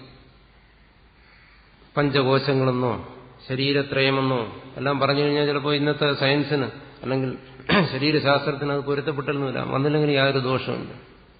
നമ്മളെ സംബന്ധിച്ചിടത്തോളം ആ വിഷയങ്ങളെല്ലാം ചർച്ച ചെയ്യുന്നത് അതിനെ മനസ്സിലാക്കാൻ വേണ്ടിയിട്ടല്ല. അധ്യാത്മശാസ്ത്രത്തെ സംബന്ധിച്ചിടത്തോളം അതിനെ ചർച്ച ചെയ്യുന്നത് ഈ ആത്മവസ്തുവിനെ മനസ്സിലാക്കാൻ വേണ്ടിയിട്ടാണ്. അപ്പൊ ഞാനിത് വിഷയം, വിഷയി എന്നുള്ള ശബ്ദങ്ങളെക്കുറിച്ച് പറഞ്ഞുകൊണ്ടിരിക്കുമ്പോൾ ഇത് പറയുന്നത്, ഈ വിഷയങ്ങൾ, ഈ ശബ്ദങ്ങൾ നമ്മുടെ ഉള്ളിൽ വരുമ്പോൾ ഈ വിഷയി നമ്മിൽ നിന്ന് അകന്നു പോകരുത്. വിഷയം എന്തായാലും അകന്നാണിരിക്കുന്നത്. അത് താനായി തന്നെ കണ്ടുകൊണ്ട് നമ്മൾ ചർച്ച ചെയ്യുന്ന വിഷയം താൻ തന്നെയാണ്. ഇതരേതര ഭാവം അല്ലെങ്കിൽ താതാത്മ്യം, അധ്യാസം സംഭവിച്ചിരിക്കുന്ന എന്നിൽ തന്നെയാണ്. അവിടെ വിഷയിയായിരിക്കുന്ന ഞാൻ തന്നെയാണ്. എന്നിൽ നിന്നും അന്യമായൊരു വിഷയത്തെക്കുറിച്ചല്ല ഇവിടെ നമ്മൾ ശ്രവിക്കുന്നത്, മനനം ചെയ്യുന്നത് എന്നുള്ള വ്യക്തമായ ബോധത്തോടുകൂടി വേണം ഈ ശാസ്ത്രത്തെ അഭ്യസിക്കേണ്ടത്. അങ്ങനെയായാൽ മാത്രമേ ഇതുകൊണ്ട് നമുക്ക് കുറെയെങ്കിലും നമ്മുടെ യോഗ്യതയ്ക്കനുസരിച്ച്, ഞാൻ കഴിഞ്ഞ ദിവസം പറഞ്ഞു, നമ്മുടെ യോഗ്യതയ്ക്കനുസരിച്ചുള്ള പ്രയോജനം കുറച്ചെങ്കിലും ഉണ്ടാകത്തുള്ളൂ. അല്ല, ബ്രഹ്മസൂത്രവും ഞങ്ങൾ പഠിച്ചു എന്നുള്ള ഒരു സമാധാനത്തിന് വേണ്ടി മാത്രമല്ല. ഇതുകൊണ്ട് ചില പ്രയോജനങ്ങൾ തീർച്ചയായും ഉണ്ടാകും. ഉണ്ടായില്ല എന്നുണ്ടെങ്കിൽ എന്താണ്, വേദം, ശ്രുതി, ആചാര്യൻ, ഇതെല്ലാം അസംബന്ധമെന്ന് നമ്മൾ പറയേണ്ടി വരും. അങ്ങനെ നമുക്ക് പറയാൻ നിവൃത്തിയില്ല. വിജ്ഞാനം അസംബന്ധമാണെന്ന് നമുക്കൊരിക്കലും പറയാൻ പറ്റത്തില്ല. ഇത് പ്രയോജനമാണ്. രാവിലെ മറ്റു പണികളിൽ നിന്നെല്ലാം ഫ്രീ ആകാൻ വേണ്ടി 1 മണിക്കൂർ, അങ്ങനെ അല്ല, ഇത് പ്രയോജനവത്താണ്. ഈ ഉപദേശം നമുക്ക് തരുന്നത് ഒരു വ്യക്തിയല്ല, ശ്രുതിയാണ് നമുക്ക് ഉപദേശം തരുന്നത്. ഒരു വ്യക്തിക്ക് സ്ഥാനമില്ല. ശ്രുതി പറയുകയാണ്, ശ്രുതി നമ്മളെ പഠിപ്പിക്കുകയാണ് ഇന്നതാണ് എന്ന്. അപ്പോൾ അതിൽ വ്യക്തമായി അതിന് ഫലം ഉണ്ടായിരിക്കണം. അതുകൊണ്ട് ഈ ശാസ്ത്ര അഭ്യാസത്തിന്റെ ആമുഖമായിട്ട് ഇത് ഗ്രഹിക്കും. അത് ആത്മനിഷ്ഠം, അന്തർമുഖമായി, ഒരിക്കലും ബഹിർമുഖമാകരുത്. അങ്ങനെ ചിന്തിക്കുമ്പോൾ വിഷയി, വിഷയം, ഇത് രണ്ടും തമ്മിലുള്ള താതാത്മ്യം അനുദിനം നമ്മിൽ സംഭവിച്ചുകൊണ്ടേയിരിക്കുന്നു. ഇത് അദ്വൈതത്തിന്റെ ഭാഷയിൽ പറഞ്ഞാൽ, ഇത് തന്നെ മറ്റ് പല ഭാഷകളിലും പറയാം. പറഞ്ഞു കഴിഞ്ഞാൽ ഇതിന്റെ പേര് മാറും. ദ്വൈതമെന്നോ വിശിഷ്ടാദ്വൈതമെന്നോ ശൈവമെന്നോ ശാക്തേയമെന്നോ പല രീതികളിലും മാറും. അത് പറയുന്ന ഭാഷയുടെ വ്യത്യാസം അനുസരിച്ചാണ്. എല്ലായിടത്തും വരുന്ന കാര്യങ്ങൾ ഒന്ന് തന്നെ. ആത്യന്തികമായ വ്യത്യാസം വരത്തില്ല, പറയുന്ന രീതികളിൽ വ്യത്യാസം വരത്തേയുള്ളൂ. അങ്ങനെ ഈ വിഷയവും വിഷയും തമ്മിലുള്ള ഈ താതാത്മ്യം ശരിയല്ല എന്നാണ് ഇവിടെ ഇത് മനസ്സിലാക്കാൻ വേണ്ടി ശ്രമിക്കുന്ന ഒരു ജിജ്ഞാസ പറയുന്നത് നമുക്ക് കണക്കാക്കിയാൽ മതി ഇപ്പോൾ തൽക്കാലം. കാരണം അയാൾ പറയാനുള്ള കാരണം ഇത് യുഷ്മത് അസ്മത് പ്രത്യേക ഗോചരമാണെന്നാണ്. അതായത് ഇതിനെ രണ്ടിനെയും നമ്മൾ സ്ഥൂലമായ ബുദ്ധിയിൽ ചിന്തിക്കുമ്പോൾ ഇതിനെ വ്യത്യസ്തമായിട്ട് നമ്മൾ അറിയുന്നു എന്നാണ്. അതായത് നേരത്തെ ഇവിടെ താതാത്മ്യം സംഭവിക്കുന്നു എന്ന് നമ്മളെല്ലാം ഒരേ തരത്തിൽ അംഗീകരിച്ചതിന് ശേഷം ഇപ്പൊ പറയുകയാണ് എന്താണ്, ഈ രണ്ട് വസ്തുക്കളും വിഷയവും ഞങ്ങൾ വേറിട്ടാണല്ലോ അറിയുന്നത്, പിന്നെ എങ്ങനെയാണ് താതാത്മ്യം സംഭവിക്കുന്നത്? താതാത്മ്യം സംഭവിക്കുന്നുവെന്ന് മനസ്സിലാക്കി തരാൻ വേണ്ടി ഞാൻ അല്പം അതിനെക്കുറിച്ച് സൂക്ഷ്മമായി പറഞ്ഞു എന്നേ ഉള്ളൂ.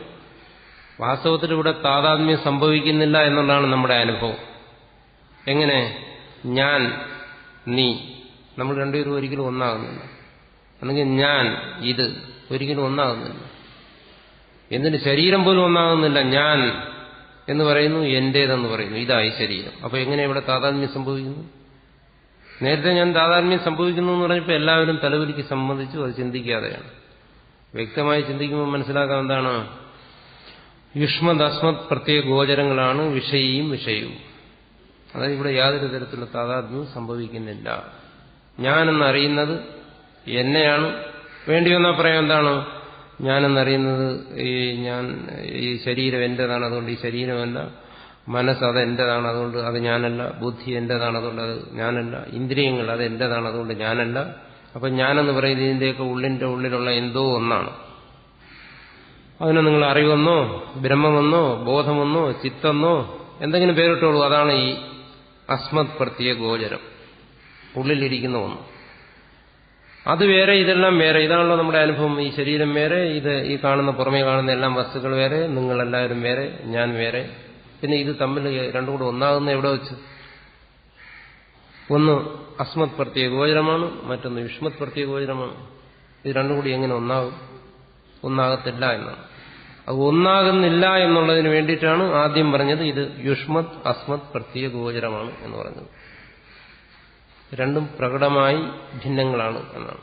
ഞാനെന്നറിയുന്നതും നീ എന്നറിയുന്നതും ഒന്നാവുകയാണെങ്കിൽ നമുക്ക് ഞാനെന്ന് നീയെന്ന് എങ്ങനെ വ്യവഹരിക്കാൻ പറ്റും? വ്യവഹരിക്കുക എന്ന് പറഞ്ഞാൽ കേസല്ല, അങ്ങനെ ധരിക്കരുത്. ഇവിടെ വ്യവഹാരം എന്ന് പറഞ്ഞു കഴിഞ്ഞാൽ ശബ്ദം പ്രയോഗിക്കുക, പറയുക, പ്രവർത്തിക്കുക. അതിനൊക്കെയാണ് ഇവിടെ വ്യവഹാരം എന്ന് പറയുന്നത്. അങ്ങനെ എങ്ങനെ വ്യവഹരിക്കാൻ പറ്റും എന്നാണ്. നമ്മൾ രണ്ടുപേർക്കും ഇങ്ങനെ താതാത്മ്യം സംഭവിക്കുകയാണെങ്കിൽ ഞാനെന്നും നീയെന്നും വ്യവച്ഛേദിച്ച് വേർതിരിച്ച് നമുക്കങ്ങനെ മനസ്സിലാക്കാൻ പറ്റും. അങ്ങനെ മനസ്സിലാക്കുന്നത് കൊണ്ട് തന്നെ ഇവിടെ യാതൊരു തരത്തിലുള്ള താതാത്മ്യം സംഭവിക്കുന്നില്ല. അതുകൊണ്ട് അങ്ങനെ യാതൊരു തരത്തിലുള്ള ഭ്രമവുമില്ല, യാതൊരു അധ്യാസവും ഇല്ല, അങ്ങനെ ഉണ്ടാകാൻ സാധ്യതയില്ല എന്നാണ്.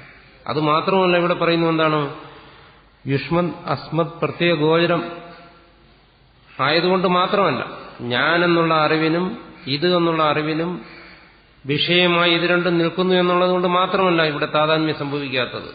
ഇത് പരസ്പരം വിരുദ്ധ സ്വഭാവമുള്ളതുമാണ്. ഏതുപോലെ? ഇരുട്ടും വെളിച്ചവും പോലെ. ഇരുട്ടും വെളിച്ചവും ഒരേ സമയം യാതൊരു കാരണവശാലും സംഭവിക്കത്തില്ല എന്നാണ്. ചിലർ ചോദിക്കുക, എങ്ങനെയാണ് സമയം? ഇപ്പൊ അമേരിക്കയിൽ ഇരുട്ടായിരിക്കുമല്ലോ, ഇവിടെ വെളിച്ചമല്ലേ? അതൊരു കുസൃതി ചോദ്യം കുട്ടികളുടെ അടുത്ത് ചോദിക്കുന്നു.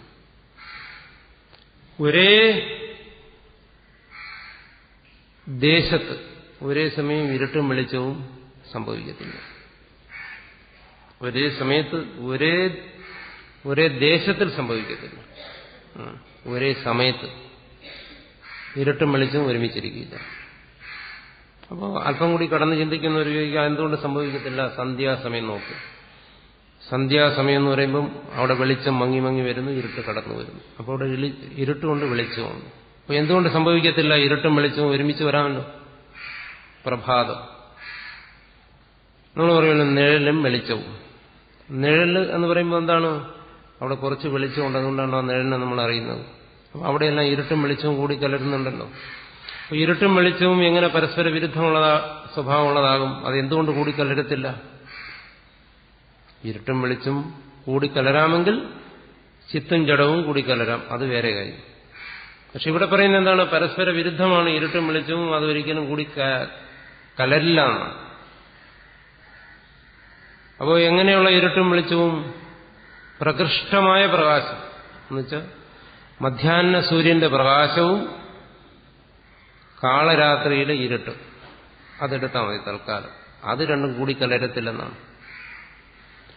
മധ്യാഹ്ന സൂര്യപ്രകാശം കറുത്ത വാവിൽ കാളരാത്രിയിലെ ഇരുട്ടും കൂടെ ഒരു സമയത്ത് നമുക്ക് കാണാൻ പറ്റത്തില്ല. ഒരിടത്തിരിക്കുന്നത് കാണാൻ പറ്റത്തില്ല.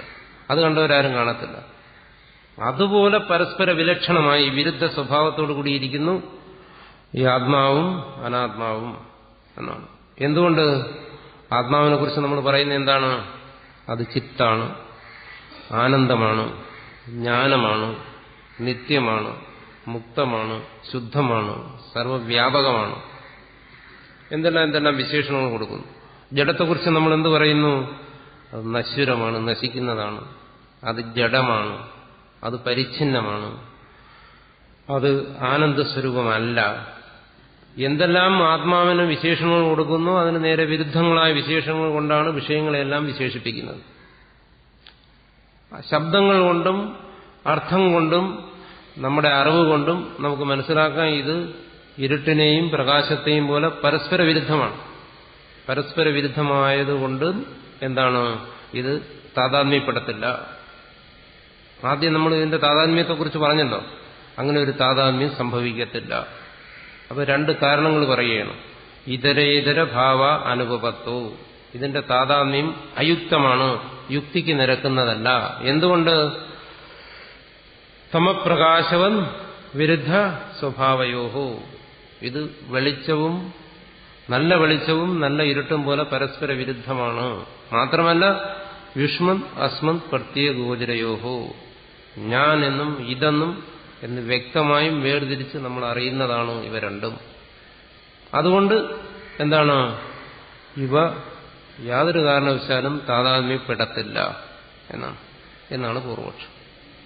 അതാണ് യുഷ്മത് അസ്മത് പ്രത്യഗോചരയോഹോ വിഷയവിഷയിണോഹോ തമപ്രകാശവൻ വിരുദ്ധ സ്വഭാവയോഹോ ഇതരേതരഭാവ അനുപപത്തവും സിദ്ധായാം എന്ന് ഭാഷ്യകാരൻ തുടങ്ങിയിരിക്കുന്നു. അപ്പോൾ ഇവിടെ ഭാഷ്യം തുടങ്ങുമ്പോൾ യുഷ്മത് അസ്മത് പ്രത്യഗോചരയോഹോ എന്ന് പറഞ്ഞു.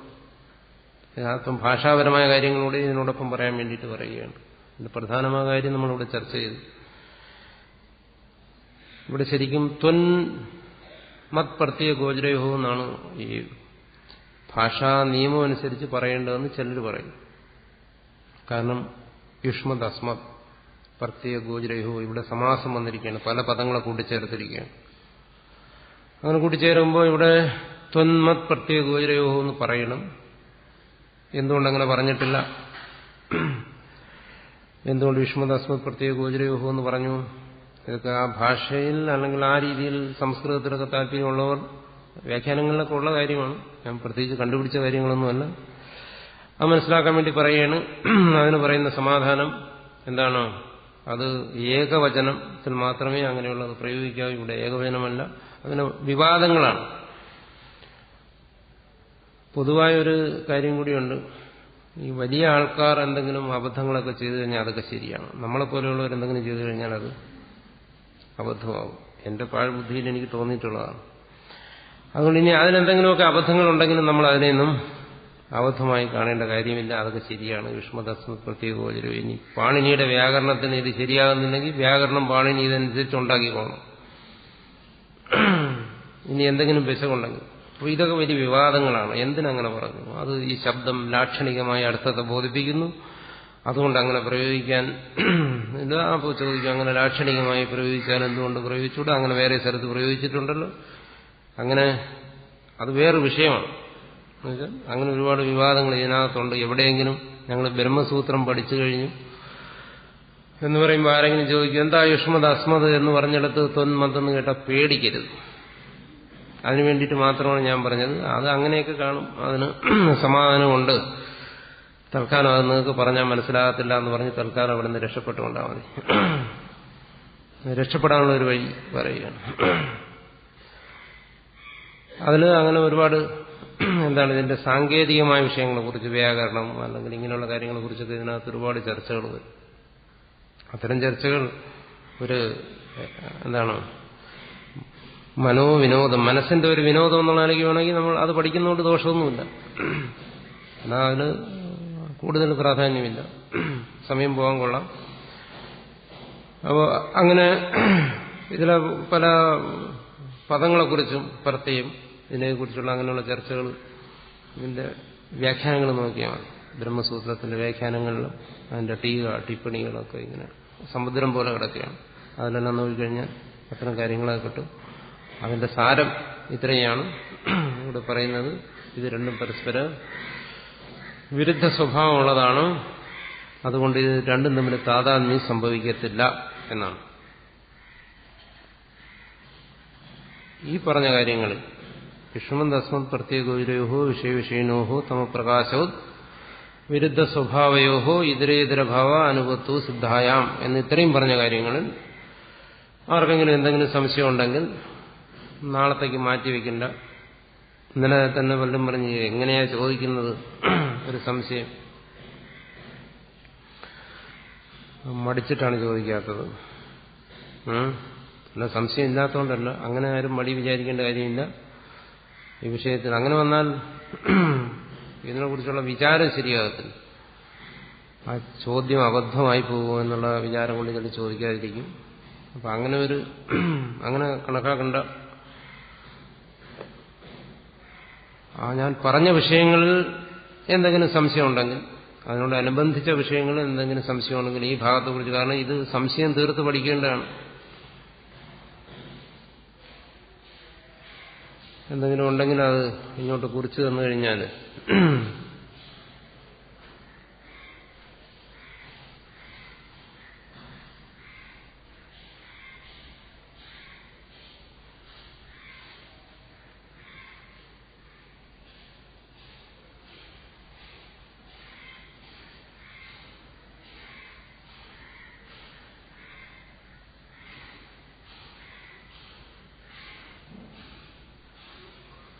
ഇതിപ്പം നമ്മൾ ചർച്ച ചെയ്തുകൊണ്ടിരിക്കുന്ന വിഷയമായിട്ട് നേരിട്ട് ബന്ധമുള്ള ഒരു കാര്യമല്ല. അപ്പോ വേദങ്ങൾ എന്നാലും അതിന് സമാനം പറയാം. ക്രിസ്ത്യാനികളുമായി എങ്ങനെ ഗുസ്തി പിടിക്കാമെന്നുള്ളതാണ്. ക്രിസ്ത്യാനി എന്ന് പറഞ്ഞാൽ ക്രിസ്തുമത ശരിയായ രീതിയിൽ പരിപാലിക്കുന്നവരുള്ള അർത്ഥത്തിലല്ല, ഹിന്ദുമതത്തെ നിന്ദിക്കാൻ വേണ്ടി ക്രിസ്തുമതത്തെ ഉപയോഗിക്കുന്നവർ. അപ്പോ വേദങ്ങൾ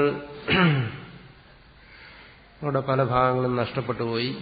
അതുകൊണ്ട് വേദം കാലപ്പഴക്കം സംഭവിച്ചാണ്. അപ്പോൾ വേദങ്ങളെ നമ്മളെങ്ങനെ പ്രമാണമായി സ്വീകരിക്കും? അങ്ങനെയുള്ളതല്ല ബൈബിള്, അത് ശ്രേഷ്ഠമാണ് എന്ന് പറയുമ്പോൾ നമ്മൾ അവരോട് എങ്ങനെ സമാധാനം പറയും എന്നുള്ളതാണ്. അപ്പോൾ അത്തരം ഒരു വിഷയത്തെക്കുറിച്ച് നമ്മളിവിടെ ചർച്ച ചെയ്തിട്ടില്ല.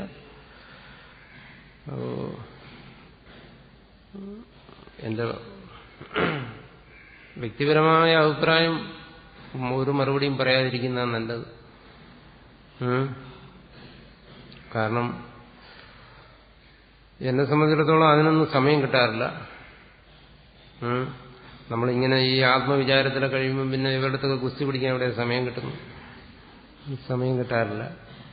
പിന്നെ മറുപടി പറയണമെങ്കിൽ എങ്ങനെ ഇതിനുണ്ട് വാദം, ജൽപ്പ, വിദണ്ഡം എന്നൊക്കെ പറയുന്ന വഴികളുണ്ട് ഇതിന്. അതായത് ഇങ്ങനെ ആരെങ്കിലും വാദിക്കാൻ വന്നു കഴിഞ്ഞാൽ കാര്യം മനസ്സിലാക്കാൻ വേണ്ടിയിട്ടാണെങ്കിൽ വാദത്തിന് നിൽക്കുക. എന്നുവെച്ചാൽ അവരുടെ അഭിപ്രായങ്ങൾ കേൾക്കുക, നമ്മുടെ അഭിപ്രായങ്ങളും പറയുക, അങ്ങോട്ടും ഇങ്ങോട്ടും ആശയവിനിമയം നടത്തുക. അവരിപ്പോൾ പറയുന്നുണ്ടല്ലോ ഡയലോഗ്, അത് നടത്തുക. അപ്പോൾ അവരിൽ നിന്ന് കാര്യങ്ങൾ എന്തെങ്കിലും ഉണ്ടെങ്കിൽ നമുക്ക് മനസ്സിലാക്കാം, അല്ലെങ്കിൽ തിരിച്ചവരെയും മനസ്സിലാക്കിക്കാം. അതല്ല, അതിൽ നിന്നും അല്പം കൂടെ മുന്നോട്ട് കടന്നിട്ടാണെങ്കിൽ അവിടെ ജൽപ്പം എന്ന് പറയുന്ന രീതി ഉപയോഗിക്കുക. അതായത് അവൻ പറയുന്നതിനെല്ലാം ഖണ്ഡിക്കുക.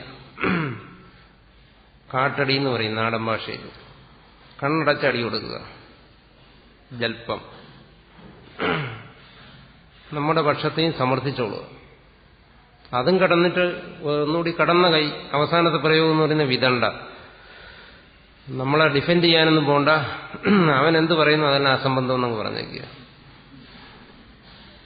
ഈ 3 തരത്തിലാണ് ഇതിനെ നമ്മുടെ ആചാര്യന്മാർ നിർദ്ദേശിച്ചിരിക്കുന്നത്, ഇതിനെ കൈകാര്യം ചെയ്യേണ്ട വഴികൾ. അതും ആചാര്യന്മാർ നിർദ്ദേശിച്ചിട്ടുണ്ട്. വാദം, ജൽപ്പം, വിദണ്ഡ. ഇതിന് ഏതാണോ നമുക്ക് വശമുള്ളത് അത് പ്രയോഗിക്കുക. ഇതൊന്നും വശമില്ലെങ്കിൽ ഇത് വശത്താക്കാൻ വേണ്ടി കുറച്ചു കാലം ശ്രമിക്കുക. വാദജൽപ്പ വിദണ്ഡകൾ. എന്നിട്ട് ഇതിനെയൊക്കെ നിഷേധിക്കുക. ഇതൊന്നും വലിയ പ്രയാസമുള്ള കാര്യമല്ല. ഈ നമ്മുടെ ഈ ദാർശനികന്മാരിൽ നൈയായികന്മാരെന്ന് പറഞ്ഞൊരു വിഭാഗക്കാരുണ്ട്. അപ്പോൾ ഒരുത്തന്നെ ഒരു ഗുരുവിൽ നിന്ന് ഈ ന്യായം പഠിച്ചു കഴിച്ചാൽ അവൻ ആദ്യം ചെയ്യുന്ന പണി എന്തെന്ന് വെച്ചു കഴിഞ്ഞാൽ ഈ ഗുരു പഠിപ്പിച്ചതിനെല്ലാം ആദ്യം ഖണ്ഡിക്കുക എന്നുള്ളതാണ്. എന്നാലേ ഗുരുവിന്റെ അംഗീകാരം കിട്ടത്തുള്ളൂ. ഗുരു എന്തൊക്കെയാണോ തന്നെ പഠിപ്പിച്ചിരിക്കുന്നത് ഇതെല്ലാം അസംബന്ധമാണെന്ന് സ്ഥാപിക്കുക. അത് സ്ഥാപിച്ചു കഴിഞ്ഞാൽ അതിന്റെ അർത്ഥം ഇയാൾ കാര്യങ്ങൾ ശരിയായി മനസ്സിലാക്കിയിരിക്കുന്നു എന്നാണ്. അതായത് ന്യായ ശൈലിയിൽ അതിനെ ഖണ്ഡിക്കുന്നു. അപ്പോ ഇവിടത്തെ സംബന്ധിച്ചിടത്തോളം എന്ത് പറഞ്ഞാലും ഖണ്ഡിക്കാം, ഏത് കാര്യം പറഞ്ഞാലും ഖണ്ഡിക്കാം. കാശിയിൽ ഞാൻ പഠിച്ചുകൊണ്ടിരിക്കുമ്പോൾ അവിടെ ഒരു വിദ്വാനുണ്ടായിരുന്നു. അപ്പോൾ അദ്ദേഹത്തിന്റെ പ്രത്യേകത ഹർഷമിശ്രന്റെ രീതിയാണ്. അതായത് നമ്മൾ ഏത് സിദ്ധാന്തം പറഞ്ഞാലും അദ്ദേഹം ഖണ്ഡിക്കും, ഏത് സിദ്ധാന്തം പറഞ്ഞാലും അതിനെ നിഷേധിക്കും, അത് അസംബന്ധമാണെന്ന് സ്ഥാപിച്ചത്. എന്നിട്ട് ഇനി ഏത് സിദ്ധാന്തം വേണോ അദ്ദേഹം സമർത്ഥിച്ചും തരും. ഏതിനാണോ അദ്ദേഹം ഖണ്ഡിച്ചത് ആ ഖണ്ഡിച്ചതിനെ അദ്ദേഹം തന്നെ സമർത്ഥിച്ചും തരും. പക്ഷെ നമ്മൾ സമർത്ഥിച്ചാൽ ഖണ്ഡിക്കും, അദ്ദേഹം സമർത്ഥിച്ചാൽ അത് ശരി. അപ്പോൾ ശാസ്ത്രാർത്ഥവാദങ്ങളെന്ന് പറഞ്ഞാൽ അവിടെ നടക്കും. ഇങ്ങനെ പണ്ഡിതന്മാർ കൂടിയിരുന്നു. അപ്പോൾ അവിടെ ഇത് ഞാൻ നേരിട്ട് കണ്ടിട്ടുണ്ട്. അപ്പൊ ഇതൊക്കെ ഒരു ബുദ്ധിയുടെ ഒരു കഴിവാണ്. ബൈബിള് പറഞ്ഞിട്ട് ഇവിടെ ഇതിനെ ഖണ്ഡിക്കുന്നു പറയുന്നു, ഇതിലൊന്നും വലിയ കാര്യമൊന്നുമില്ല. ഇത് ഈ പണി അല്പം വശമുള്ളവനാണെങ്കിൽ ബൈബിളല്ല, ഇനി ഏതിനെ വേണോ ഖണ്ഡിക്കാം, വേദത്തിന് വേണമെങ്കിലും അവർ ഖണ്ഡിക്കും, ഏതിനെ വേണോ നിഷേധിക്കും. അതുപോലെ തന്നെ ഏതിനെ വേണോ സമർത്ഥിക്കുകയും ചെയ്യും. ഒരു നൈയായിക ആചാര്യനുണ്ടായിരുന്നു, ചൈതന്യ മഹാപ്രഭുവിന്റെ കാലത്ത് ജീവിച്ചിരുന്ന ആളാണ്. അദ്ദേഹം പറഞ്ഞിട്ടുണ്ട്, ഞാൻ ജീവിച്ചിരിക്കുന്ന കാലത്തോളം ഈ ഭൂമണ്ഡലത്തിൽ ഒരുത്തനും ഒരു സിദ്ധാന്തവും സമർത്ഥിക്കത്തില്ല.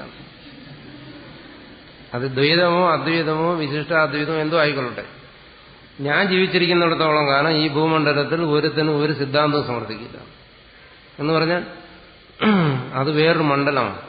അതുകൊണ്ട് ഇതൊക്കെ ഇങ്ങനെയൊക്കെ നമ്മളെ വേദത്തെ കുറ്റം പറയുന്നു, അതിനെയൊക്കെ എങ്ങനെ നിഷേധിക്കും, ഇതൊന്നും ആശങ്കപ്പെടേണ്ട കാര്യങ്ങളൊന്നുമില്ല. നമുക്കിതിനെക്കുറിച്ചൊക്കെ ഒരു സാമാന്യ വിവരം ഉണ്ടായാൽ മതി. ഇതിനെയൊക്കെ നിഷ്പ്രയാസം ഇതിനെയൊക്കെ ഖണ്ഡിക്കാം. അങ്ങനെ ഒരു ഇത് ഇല്ലാത്തതുകൊണ്ടാണ്. ഹർഷമിശ്രൻ ഒരു ഗ്രന്ഥം എഴുതി വെച്ചിട്ടുണ്ട്, ഖണ്ഡന ഖണ്ഡ ഖാദ്യം എന്നാണ്. അതിന്റെ പേര് തന്നെ പറയാൻ പ്രയാസമാണ്, സാധനവും അതുപോലെയാണ്. അതിനകത്ത് ഒരു സിദ്ധാന്തവും സ്ഥാപിക്കുന്നില്ല, മറ്റുള്ളവർ പറയുന്നതിന്. ഇത് എഴുതി വെച്ചിട്ടുള്ള കാര്യമാണ്. ചാടുകയറി ആരും പഠിക്കാൻ ശ്രമിക്കരുത്, നമ്മുടെ ബ്രെയിൻ ഫ്യൂസായി പോകും. ഇത് ചെയ്തിരിക്കുന്നതെന്ന് വെച്ച് കഴിഞ്ഞാൽ എല്ലാ ദർശനങ്ങളെയും എല്ലാത്തിനെയും അങ്ങ് ഖണ്ഡിച്ചിരിക്കുകയാണ്. എന്തൊക്കെ ആര് പറയുന്നു അതിനെല്ലാം നിഷേധിച്ചിരിക്കുകയാണ്. അത് ഏത് അദ്വൈതമാവട്ടെ. അതുകൊണ്ട് ഇത് ബുദ്ധിയുടെ ഒരു വ്യാപാരമാണ്, ഒന്നിനെ നിഷേധിക്കുക എന്നൊക്കെ പറയുന്നത്. അതൊക്കെ ഓരോ മനുഷ്യന്റെ പ്രത്യേക കഴിവുകളാണ്. അപ്പൊ ആരെങ്കിലും ഇങ്ങനെ വേദത്തെ പറയുന്നു, അതൊന്നും നമുക്ക് ഒരു തരത്തിലും ബുദ്ധിമുട്ടുണ്ടാക്കേണ്ട കാര്യമില്ല. നമുക്കല്പം ശ്രമിച്ചു കഴിഞ്ഞാൽ അതിന് നിഷ്പ്രയാസം ഖണ്ഡിക്കാം. ഇനി ഞാനൊന്നുകൂടെ പറഞ്ഞുതരാം. ഇപ്പൊ ഇദ്ദേഹത്തിന് പ്രയാസമുള്ളത് ബൈബിളിനെ വെച്ചും കൊണ്ട് ഈ നമ്മളെ വേദത്തെ ഖണ്ഡിക്കുന്നു എന്നാണ്. ക്രിസ്തുമത ഛേദനം എന്ന് പറഞ്ഞൊരു പുസ്തകമുണ്ട്, അതൊന്ന് സാവധാനം മനസ്സിരുത്തി ഒന്ന് വായിച്ചു നോക്കുക. ഒരു പാതിരി ഇതുവരെ അതിനെ ഖണ്ഡിച്ചിട്ടില്ല. അത് എഴുതിയ ആളിന്റെ അടുത്ത് കുറെ കാലം കഴിഞ്ഞിട്ട് വേറെ ആൾ ചോദിച്ചു, ഈ ക്രിസ്തുമത ഛേദനത്തെ ആരെങ്കിലും ഖണ്ഡിച്ചിട്ടുണ്ടോ? അവൻ പറഞ്ഞു, ക്രിസ്തു വന്നാൽ കൂടി നടക്കാത്ത കാര്യമാണ്, പിന്നെയാണോ ഇനി എന്നാണ് മറുപടി പറഞ്ഞത്. അപ്പോൾ ക്രിസ്തു വിചാരിച്ചാലും കൂടി നടക്കാത്ത ഒരു കാര്യമാണ്. അതാണ് വിദണ്ഡ എന്ന് പറയുന്നത്. പിന്നെ ഇപ്പം നമ്മൾ ഇത്ര ബുദ്ധിമുട്ടേണ്ട കാര്യം തോന്നും? ആരെങ്കിലും ബൈബിളിനെ പറഞ്ഞിട്ട് വേദത്തെ നിഷേധിക്കുന്നു എന്ന് പറഞ്ഞാൽ അതിനൊന്നും മനസ്താവപ്പെടേണ്ട കാര്യമില്ല. ആത്മവിചാരം ചെയ്തോളുക. അപ്പോ അതിന് അല്പം ഈ സംഗതി ഒരല്പം വശത്താക്കിയാൽ മതി. ഏതിനെയും ഖണ്ഡിക്കാം. ആർക്കും ഇങ്ങനെ പറഞ്ഞിട്ടുള്ള ആചാര്യന്മാർ നമുക്കുണ്ട്. അത് മനസ്സിലാക്കിയാൽ മതി. ഞാൻ ജീവിച്ചിരിക്കുക ഈ ഭൂലോകത്ത് ഒരുത്തനും ഒരു സിദ്ധാന്തം പറയാൻ പോകുന്നില്ല. പിന്നെ നമ്മളെന്തിനാ അതിനെക്കുറിച്ച് വേവലാതിപ്പെടേണ്ട കാര്യം? നമ്മൾക്ക് അതിനെയൊന്നും കുറിച്ച് പഠിക്കാനോ മനസ്സിലാക്കാനോ സമയം കിട്ടിയില്ല എന്നുള്ളൊരു കുഴപ്പം മാത്രമേ ഉള്ളൂ. അല്ല, അതൊന്നും പഠിക്കേണ്ട ആവശ്യമുണ്ടെന്നും എനിക്കറിയുന്നില്ല. ആത്മീയ സാധകന്മാർ അവരുടെ സാധനയിൽ ശ്രദ്ധിച്ചു പോയാൽ മതി. പിന്നെ അതിനുവേണ്ടി ആർക്കെങ്കിലും പോകണമെന്നുണ്ടെങ്കിൽ അതുമാകാം. അതിനുള്ള വഴികളുമുണ്ട്. അതൊന്നൊരു നമ്മളെ സംബന്ധിച്ചിടത്തോളം പ്രധാനമായ വിഷയമല്ല. പിന്നെ അടുത്ത ചോദ്യം കഴിഞ്ഞ അവസ്ഥയാണ്. പിന്നെ ഈ സർവകർമ്മ പരിത്യാഗം എന്ന് പറയുന്നിടത്ത് അവിടെ കർമ്മം എന്ന് പറയുന്നതുകൊണ്ട് യാഗാദികളെയാണ് പ്രധാനമായി ഉദ്ദേശിക്കുന്നത്. അവിടെ കർമ്മം എന്ന് പറയുന്നതുകൊണ്ട് നമ്മുടെ സാധാരണ പ്രവൃത്തികൾ, അതായത് പറയുന്ന ആശ്രമ സേവനം എന്ന് തന്നെ പറയുന്നുണ്ട്, അതും സ്വീകരിച്ചുകൂടെ? അപ്പൊ സർവകർമ്മ പരിത്യാഗം എന്ന് പറയുന്നത് കൊണ്ട് ആശ്രമ സേവനം ഉപേക്ഷിച്ചുകൂടെ എന്നാണ് ഒരാൾ ചോദിച്ചിരിക്കുന്നത്. സന്യാസിയാകുമ്പോൾ ആണെന്ന് പറഞ്ഞു കഴിഞ്ഞാൽ നാളെ പന്മന ആശ്രമത്തിലേക്ക് വണ്ടി വരത്തില്ല.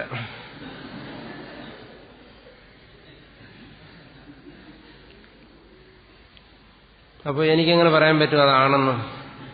പറയാൻ പറ്റുമോ? ഇത് എന്നെ കൂടി വെട്ടിലാക്കുന്ന ഒരു പരിപാടിയാണ്. സർവകർമ്മ പരിത്യാഗം എന്ന് പറയുമ്പോൾ ആശ്രമ സേവനവും എന്തുകൊണ്ട് ഉപേക്ഷിച്ചുകൂടാന്നാണ്. അപ്പോ ഉപേക്ഷിച്ചുകൂടാ എന്നുള്ളതല്ല, ഉപേക്ഷിക്കാൻ പറ്റത്തില്ലെന്നുള്ളതാണ് അതിന്റെ വാസ്തവം. ഉപേക്ഷിക്കണമെന്ന് വിചാരിച്ചാലും നമുക്ക് ഉപേക്ഷിക്കാൻ പറ്റത്തില്ല. എന്തുകൊണ്ട്? അതിനുള്ള യോഗ്യതയില്ല. അതുകൊണ്ട് തന്നെ ആശ്രമ സേവനം എന്ന് പറയുന്ന ഒരു സൽക്കർമ്മമാണ്. ആ സൽക്കർമ്മം ചെയ്യാൻ അധികാരിയായിട്ടുള്ളവൻ ആ സൽക്കർമ്മങ്ങളെ ഉപേക്ഷിച്ചു കഴിഞ്ഞാൽ അവൻ പിന്നെ ചെയ്യുന്നത് വല്ല പോക്കറ്റടിയോ മോഷണമോ പിടിച്ചു പറിയോ ഇങ്ങനെയൊക്കെയുള്ള പരിപാടികളായിരിക്കും പിന്നെ അവൻ ചെയ്യേണ്ടി വരും. അതായത് ദുഷ്കർമ്മമായിരിക്കും ചെയ്യേണ്ടി വരുന്നു. അപ്പൊ ഇതിലേതാ നല്ലതെന്ന് തീരുമാനിച്ചോളുക. പോക്കറ്റടിയാണോ ഇഷ്ടം, അതോ ആശ്രമ സേവനമാണോ? മറ്റേതാണെങ്കിൽ അതാകാം, ഇതാണെങ്കിൽ ഇതാകാം. ഇതും വേദാന്തമായിട്ട് ബന്ധമൊന്നുമില്ല. വേദാന്തത്തിൽ പറയുന്നത് സർവകർമ്മ പരിത്യാഗം, കർമ്മം എന്നുള്ളതുകൊണ്ട് ഉദ്ദേശിക്കുന്നത് അവിടെ യാഗാദി കർമ്മങ്ങളെയാണ്. പിന്നെ നമ്മുടെ രാവിലെ എഴുന്നേൽക്കുന്നു, കുളിക്കുന്നു, പല്ല് തേയ്ക്കുന്നു, മറ്റ് കർമ്മങ്ങൾ ചെയ്യുന്നു, അല്ലെങ്കിൽ നമ്മൾ ആഹാരത്തിന് വേണ്ടി പണിയെടുക്കുന്നു, അല്ലെങ്കിൽ ചിത്തശുദ്ധിക്ക് വേണ്ടി കർമ്മം ചെയ്യുന്നു. ഇതെല്ലാം അനിവാര്യങ്ങളാണ്. ഭഗവത്ഗീത ശ്രദ്ധിച്ച് വായിച്ചു നോക്കുക. ശരീരയാത്രയ്ക്ക് വേണ്ടി പോലും നമ്മൾ കർമ്മങ്ങൾ ചെയ്യേണ്ടിയിരിക്കുന്നു. ശരീരം നിലനിർത്താൻ വേണ്ടി പോലും കർമ്മങ്ങൾ ആവശ്യമാണ്. ഈ കർമ്മങ്ങളൊക്കെ ശരീരത്തോടു കൂടിയിരിക്കുന്ന ഒരാൾക്ക് എങ്ങനെ ഉപേക്ഷിക്കാൻ പറ്റും? വേദാന്തത്തിന്റെ മുക്കും മൂലയൊക്കെ മനസ്സിലാക്കിയെന്ന് വിചാരിച്ച് കർമ്മങ്ങൾ ഉപേക്ഷിക്കാൻ പറ്റും? ഒരിക്കലും സാധ്യമല്ല. പിന്നെ അക്ബാർ വേദാന്തം എന്ന് പറയും ഹിന്ദിയിൽ. അതായത് ഇവിടെ നിന്നെങ്കിലുമൊക്കെ ചില പ്രഭാഷണങ്ങളൊക്കെ കേട്ടും ചില പത്രമാസികളിൽ നിന്നുമൊക്കെ ബ്രഹ്മം മിഥ്യ, ജഗത്ത് സത്യം എന്നൊക്കെ കേട്ട് തിരിച്ചും മറിച്ചും എല്ലാം കേട്ടിട്ട് നമ്മൾ വേദാന്തിയായി എന്നൊക്കെ പറഞ്ഞ് നടക്കുന്ന ചിലരുടെ അഭിപ്രായങ്ങളായിട്ട് ഇതിനെയൊക്കെ കണക്കാക്കാൻ പറ്റും. അത് ഒരിക്കലും ശാസ്ത്രസമ്മതമായ കാര്യങ്ങളല്ല. ഇങ്ങനെയുള്ള കർമ്മങ്ങൾ ഒരിക്കലും മനുഷ്യനെ ത്യജിക്കാൻ സാധ്യമേ അല്ല. അത് നമ്മുടെ യോഗ്യതയ്ക്കനുസരിച്ച് അങ്ങനെയുള്ള കർമ്മങ്ങൾ നമുക്ക് ചെയ്യേണ്ടി തന്നെ വരും. ഇക്കാര്യം പ്രത്യേകിച്ച് ഈ കാര്യം എൻ്റെ അടുത്ത് ചോദിക്കേണ്ട ആവശ്യമില്ല. കാരണം ഞാൻ അമ്മയുടെ ഉപദേശങ്ങളൊക്കെ തന്നെ പലതിലും ഇങ്ങനെ വായിച്ചു കേട്ടിട്ടുണ്ട്. ഈ വിഷയങ്ങളൊക്കെ അവിടെ തന്നെ പറയുന്നുണ്ട്. കർമ്മം ചെയ്യാൻ അധികാരിയായിട്ടുള്ളവൻ അസ്വത് കർമ്മം ചെയ്ത് തന്നെ തീരണം. അത്തരം കർമ്മത്യാഗത്തിനുള്ള അധികാരം വളരെ അപൂർവം പേർക്ക് ഉണ്ടാകത്തുള്ളൂ. അവർക്ക് മാത്രമേ ഈ കർമ്മങ്ങളെ ത്യജിക്കാൻ പറ്റത്തുള്ളൂ. അല്ലാത്തവൻ എന്തുകൊണ്ട്? അതിനുള്ള യോഗ്യത ഇല്ലാത്തതുകൊണ്ടാണ്. നമുക്ക് അതിനുള്ള ഇത് വന്നിട്ടില്ല. അങ്ങനെ ഏതെങ്കിലും ഒരു വ്യക്തി ഈ കർമ്മങ്ങളെയൊക്കെ ത്യജിക്കാനുള്ള യോഗ്യത വന്നു എന്ന് ആശ്രമത്തിൽ പറയണമെങ്കിൽ അയാൾക്ക് അന്ന് പോലും ഭക്ഷണം കൊടുക്കേണ്ട കാര്യമില്ല. കാരണം അതും ഒരു കർമ്മമാണ്. അയാൾ അതിനെയും ത്യജിച്ചിരിക്കുന്നു. എന്ന് മനസ്സിലാക്കിക്കോളൂ. അപ്പോൾ അറിയാം അയാളുടെ കർമ്മത്യാഗം എവിടെ നിൽക്കുന്നു എന്നുള്ളത് അവിടെ വെച്ച് മനസ്സിലാക്കാം. ഞാനീ കാര്യം മനസ്സിലാക്കാൻ വേണ്ടി തമാശ രൂപത്തിൽ പറയുകയാണ്. ആ ചോദ്യം എന്ന് പറയുന്നത് വളരെ പ്രസക്തമായൊരു ചോദ്യമാണ്, നമ്മുടെ മനസ്സിലുണ്ടാകാമെന്നുള്ളൊരു ചോദ്യമാണ്. പലപ്പോഴും വന്നതിനോട് ചർച്ച ചെയ്തിട്ടുള്ള ഒരു കാര്യമാണ്. ആശ്രമത്തിൽ തന്നെ കൂടുതൽ പണി വരുമ്പം അവർ ചോദിക്കുന്നതാണ്, ഞങ്ങൾ സർവകർമ്മ സന്യാസത്തിന് വേണ്ടി ഇവിടെ വന്നേ, ഞങ്ങളെ കൊണ്ട് ഈ പണിയെടുപ്പിക്കുന്നത് ശരിയാണോ എന്ന് പലരും എന്നോട് നേരിട്ട് ചോദിച്ചിട്ടുണ്ട്. ഇതാരും ആരെയും കൊണ്ടൊന്നും ചെയ്യിപ്പിക്കുന്നതല്ല. അവനവന്റെ സംസ്കാരം, അവനവന്റെ യോഗ്യതയ്ക്കനുസരിച്ച് ഓരോരുത്തരും ചെയ്തു പോകുന്നതാണ്. ആശ്രമത്തിൽ വന്നുകൊണ്ട് നമുക്കെന്ത് ചെയ്തു? സൽക്കർമ്മങ്ങൾ ചെയ്യുന്നതിനുള്ള ഒരു അവസരം ഉണ്ടായി. പുറത്താണെങ്കിൽ അങ്ങനെ ചെയ്യാൻ കഴിയത്തില്ല. വളരെ കൂടുതൽ ദുഷ്കർമ്മങ്ങളൂടെ നമുക്ക് ചെയ്യേണ്ടി വരും. ഇവിടെ വന്നുകൊണ്ട് നമുക്കുണ്ടായ ഒരു ഗുണം അതാണ്. അതുകൊണ്ട് അങ്ങനെ ഒരു തരത്തിലുള്ള ഒരു ചിന്തയെ നമ്മുടെ മനസ്സിൽ വരാൻ പാടില്ല. നമ്മളിപ്പോ ശാസ്ത്രത്തിൻ്റെതായ രീതിയിൽ തന്നെ മനസ്സിലാക്കും. അത് പിന്നെ നമ്മൾ മായം ചേർക്കേണ്ട കാര്യമില്ല. നമ്മുടെ സൗകര്യത്തിനനുസരിച്ച് ഇതിനെയൊക്കെ വ്യാഖ്യാനിക്കാൻ പോയി കഴിഞ്ഞാൽ നമ്മുടെ അലസതയ്ക്കും നമ്മുടെ ബുദ്ധിദോഷങ്ങൾക്കൊക്കെ അനുസരിച്ച് ഇതിനെ വ്യാഖ്യാനിക്കാൻ പറ്റത്തില്ല. കർമ്മത്യാഗം നമുക്കതേ പറ്റൂ. അത് ഞാൻ പറഞ്ഞല്ലോ, അത്തരം കർമ്മങ്ങൾ ത്യജിക്കേണ്ട ആവശ്യമേ നമുക്ക് വന്നിട്ടില്ല. ഇവിടെ ഈ കൂടിയിരിക്കുന്നതിൽ എത്ര പേരാണ് വൈദിക കർമ്മങ്ങൾ ചെയ്തിട്ടുള്ളത്? വളരെ കുറച്ചുപേരെ ചെയ്തിരിക്കും. അഗ്നിഹോത്രാദി കർമ്മങ്ങൾ ചെയ്ത് എത്ര പേരുണ്ട്? പിന്നെ അത് ത്യജിക്കേണ്ട ആവശ്യം ആർക്കാ? ചെയ്യാത്തവനെന്താ ത്യജിക്കുന്നത്? ത്യജിക്കുന്ന പ്രശ്നമേ വരുന്നില്ലല്ലോ. പിന്നെ ഈ കർമ്മത്യാഗത്തെക്കുറിച്ച് ഇത്രയും വ്യാപലാതിപ്പെടേണ്ട കാര്യം തോന്നുന്നു. പിന്നെ ത്യജിക്കാൻ ആഗ്രഹിക്കുന്ന എന്താണ്? സേവനമാണ്. അതെന്തായാലും ആശ്രമത്തിൽ നിന്നുകൊണ്ട് ത്യജിക്കാൻ പറ്റത്തില്ല. അപ്പം ഭക്ഷണവും ത്യജിക്കേണ്ടി വരും, നേരത്തെ ഞാൻ പറഞ്ഞത്. അതുകൊണ്ട് അതും ഇതുമായിട്ട് ബന്ധമില്ല. നമ്മൾ കർമ്മം ത്യജിക്കാൻ സാധ്യമല്ല, അതുകൊണ്ട് ത്യജിക്കാൻ പറ്റുന്നില്ല എന്നുള്ളതാണ്. നമുക്ക് ത്യജിക്കാൻ സാധ്യമായത് ഇതാണ്. എന്താണ്? നമ്മുടെ പ്രാരബ്ധത്തിന്റെ അല്ലെങ്കിൽ നമ്മളെ വാസനയുടെ പ്രേരണ കൊണ്ട് സഹജമായി ചെയ്യുന്ന കർമ്മങ്ങൾ ഒഴികെയുള്ള ചില കർമ്മങ്ങൾ, ബോധപൂർവം ചെയ്യുന്ന കർമ്മങ്ങൾ. ഒരുവൻ ജനിച്ചു, അയാൾ വേദം ഉപനയനം ചെയ്തു, വേദം അഭ്യസിച്ചു, ധർമ്മമീമാംസ അനുഷ്ഠിച്ചു. അതിൽ നിന്ന് അയാൾ ധർമ്മ ആചരണത്തിന് വേണ്ടി ഗൃഹസ്ഥധർമ്മം സ്വീകരിക്കുന്നു. ആ ഗൃഹസ്ഥധർമ്മത്തിലിരുന്നുകൊണ്ട് അയാൾ ചെയ്യുന്ന ചില കർമ്മങ്ങളുണ്ട്, യാഗാദി കർമ്മങ്ങൾ. അത്തരം കർമ്മങ്ങൾ ചെയ്തുകൊണ്ടിരിക്കുന്ന ഒരാളിന് ഈ കർമ്മങ്ങൾ ചെയ്തുകൊണ്ടിരുന്നു കഴിഞ്ഞാൽ ഇത് ശ്രേയസ്സിന് ഉപകാരപ്പെടുന്ന ഒന്നല്ല, ആത്മകല്യാണത്തിന് ഇത് പോരാ എന്നുള്ള ഒരു ബോധം വരുമ്പോൾ അത്തരം കർമ്മങ്ങൾ, ആ കർമ്മങ്ങൾ ഉപേക്ഷിക്കാം. അത്തരം കർമ്മങ്ങൾ തന്നെ കാമ്യം, നിഷിദ്ധം, നിത്യം, നൈമിത്തികം എന്ന് നാലായി തിരിച്ചിട്ടുണ്ട് വൈദിക കർമ്മങ്ങളെ. അതിലാദ്യം ഉപേക്ഷിക്കേണ്ടത് നിഷിദ്ധ കർമ്മമാണ്. അത് കഴിഞ്ഞ് ഉപേക്ഷിക്കേണ്ടത് കാമ്യകർമ്മമാണ്. ഇത് രണ്ടും ഉപേക്ഷിച്ചതിന് ശേഷം പിന്നീട് നിത്യം, നൈമിത്തികം എന്ന് പറയുന്ന കർമ്മങ്ങളെയും ഉപേക്ഷിച്ചപ്പോഴാണ് അയാളെ പറയുന്നത് എന്താണ്? സർവസംഗ പരിത്യാഗി എന്ന് പറയുന്നു. ഇതും നമ്മൾ മനസ്സിലാക്കണം. ഈ കർമ്മ പരിത്യാഗത്തെക്കുറിച്ച് പറഞ്ഞത് നൂറ്റാണ്ടുകൾക്ക് മുമ്പാണ്. അന്നത്തെ സാമൂഹിക പശ്ചാത്തലത്തിൽ നിന്നുകൊണ്ടാണ് പറഞ്ഞത്. ഇന്ന് അങ്ങനെ ഒരു സാമൂഹിക പശ്ചാത്തലമില്ല. ഇന്ന് ജനിച്ച് ഉപനയനം ചെയ്ത് വേദ അധ്യയനം ചെയ്ത് ധർമ്മമീമാംസ ചെയ്ത് ഗൃഹസ്ഥാശ്രമം സ്വീകരിച്ച് ഈ കാമ്യ, നിത്യ, നൈമിത്തിക കർമ്മങ്ങൾ അനുഷ്ഠിക്കുന്ന ഒരു വ്യക്തിയെ പോലും ഈ സമൂഹത്തിൽ കിട്ടാൻ പ്രയാസമാണ്. അങ്ങനെ ഒരു സാഹചര്യത്തിലല്ല ഇന്നത്തെ മനുഷ്യൻ ജീവിക്കുന്നത്. ഉപനയനം ചെയ്താലും വേദം അഭ്യസിക്കുന്നവർ കുറവ്, വേദം അഭ്യസിച്ചാലും ധർമ്മമീമാംസയിലേക്ക് കടക്കുന്നവർ കുറവ്, അത് കഴിഞ്ഞാലും യാഗാദി കർമ്മങ്ങൾ ചെയ്യുന്നവർ വളരെ അപൂർവം. ചിലപ്പോൾ ഹോട്ടൽ ബിസിനസ്സും യാഗാദിയും കൂടെ ഒരുമിച്ച് നടത്തുന്നവർ കണ്ടേക്കും. പക്ഷേ ആ ധർമ്മം അതിൻ്റെതായ രീതിയിൽ അനുഷ്ഠിക്കുന്നവർ ഇന്ന് വളരെ കുറവാണ്. അപ്പോൾ പിന്നെ അങ്ങനെ ഉള്ള ഒരു കർമ്മത്യാഗം എവിടെയാണെന്ന് പ്രസക്തമാകുന്നത്? ആചാര്യസ്വാമികൾ ജീവിച്ചിരുന്ന കാലഘട്ടത്തിൽ അതിനൊരു പ്രസക്തി ഉണ്ടായിരുന്നു. അത്തരം കർമ്മത്തിനോ കർമ്മത്തിന്റെ ത്യാഗത്തിനോ ഇന്നത്തെ കാലത്ത് യാതൊരു പ്രസക്തിയില്ല. ഇനി ആരെങ്കിലും അങ്ങനെ വിധിവത് വൈദികമായ മാർഗത്തിലൂടെ ജീവിച്ച് ഗൃഹസ്ഥധർമ്മത്തെ അനുഷ്ഠിക്കുന്നവരുണ്ടെങ്കിൽ അവർ വിധിവത് വിഹിതാനാം കർമ്മണാം വിധിവത് പരിത്യാഗം, പരിത്യജിക്കുന്നതിന് വിധിയുണ്ട്. ആ വിധി അനുസരിച്ച് അവരാ കർമ്മത്തെ ത്യജിച്ച് വാനപ്രസ്ഥം, സന്യാസം തുടങ്ങിയ ധർമ്മങ്ങളിലൂടെ അവർ മോക്ഷത്തെ പ്രാപിക്കുന്നുണ്ടെങ്കിൽ അത് അവർക്ക് ശ്രേയസ്സാണ്. അങ്ങനെ ആരെങ്കിലും അപൂർവം ചിലപ്പോൾ കണ്ടേക്കും. അത് അവർക്ക് വേണ്ടിയാണ് ഇത് പറഞ്ഞിരിക്കുന്നതെന്ന് കണക്കാക്കിയാൽ മതി. അല്ലാതെ നമ്മളെപ്പോലെയുള്ള സാധാരണ മനുഷ്യരെ ഉദ്ദേശിച്ചല്ല പറഞ്ഞിരിക്കുന്നത്. ഈ സർവകർമ്മ പരിത്യാഗം നമ്മൾ നമ്മുടെ സാഹചര്യങ്ങളും ചുറ്റുപാടുകളും അനുസരിച്ച് നമ്മൾ ചെയ്യേണ്ട പ്രവൃത്തികൾ ചെയ്യണം. അങ്ങനെ അല്ല എന്നുണ്ടെങ്കിൽ ആദ്യം നിഷിദ്ധ കർമ്മങ്ങൾ ഉപേക്ഷിക്കണം. പിന്നീട് കാമ്യകർമ്മങ്ങളെ ഉപേക്ഷിക്കണം. കാരണം അത് സ്വർഗാദി ഫലത്തെ ഉണ്ടാക്കുന്നതാണ്. അതുകൊണ്ട് അതിനുപേക്ഷിക്കണം.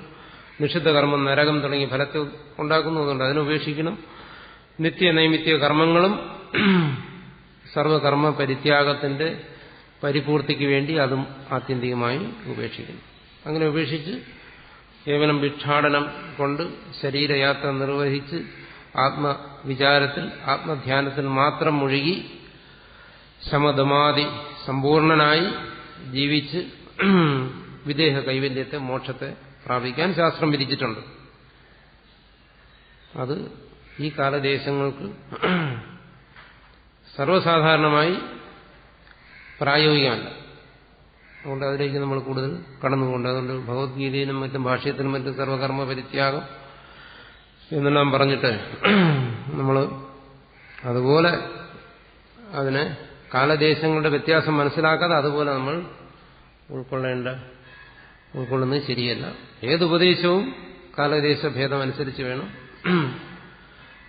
ദേശഭേദേന കാലഭേദേന ഉപദേശ, ദേശഭേദമനുസരിച്ച് കാലഭേദമനുസരിച്ച് വേണം ഉപദേശങ്ങളെ എല്ലാം മനസ്സിലാക്കേണ്ടത്.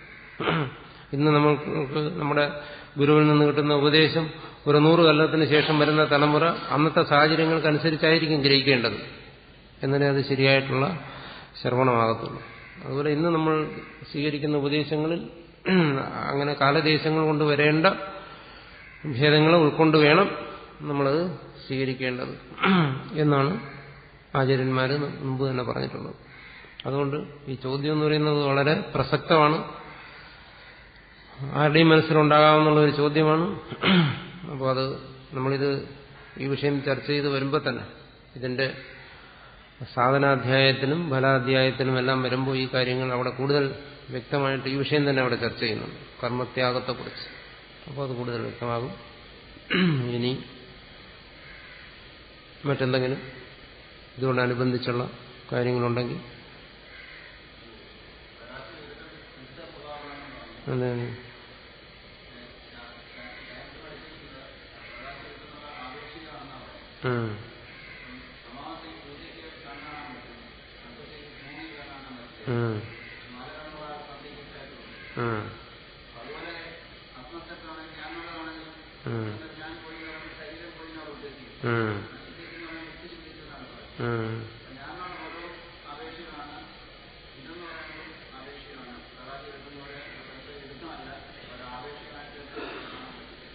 അതെ, പൂർവപക്ഷി പറയുന്ന അതാണ്.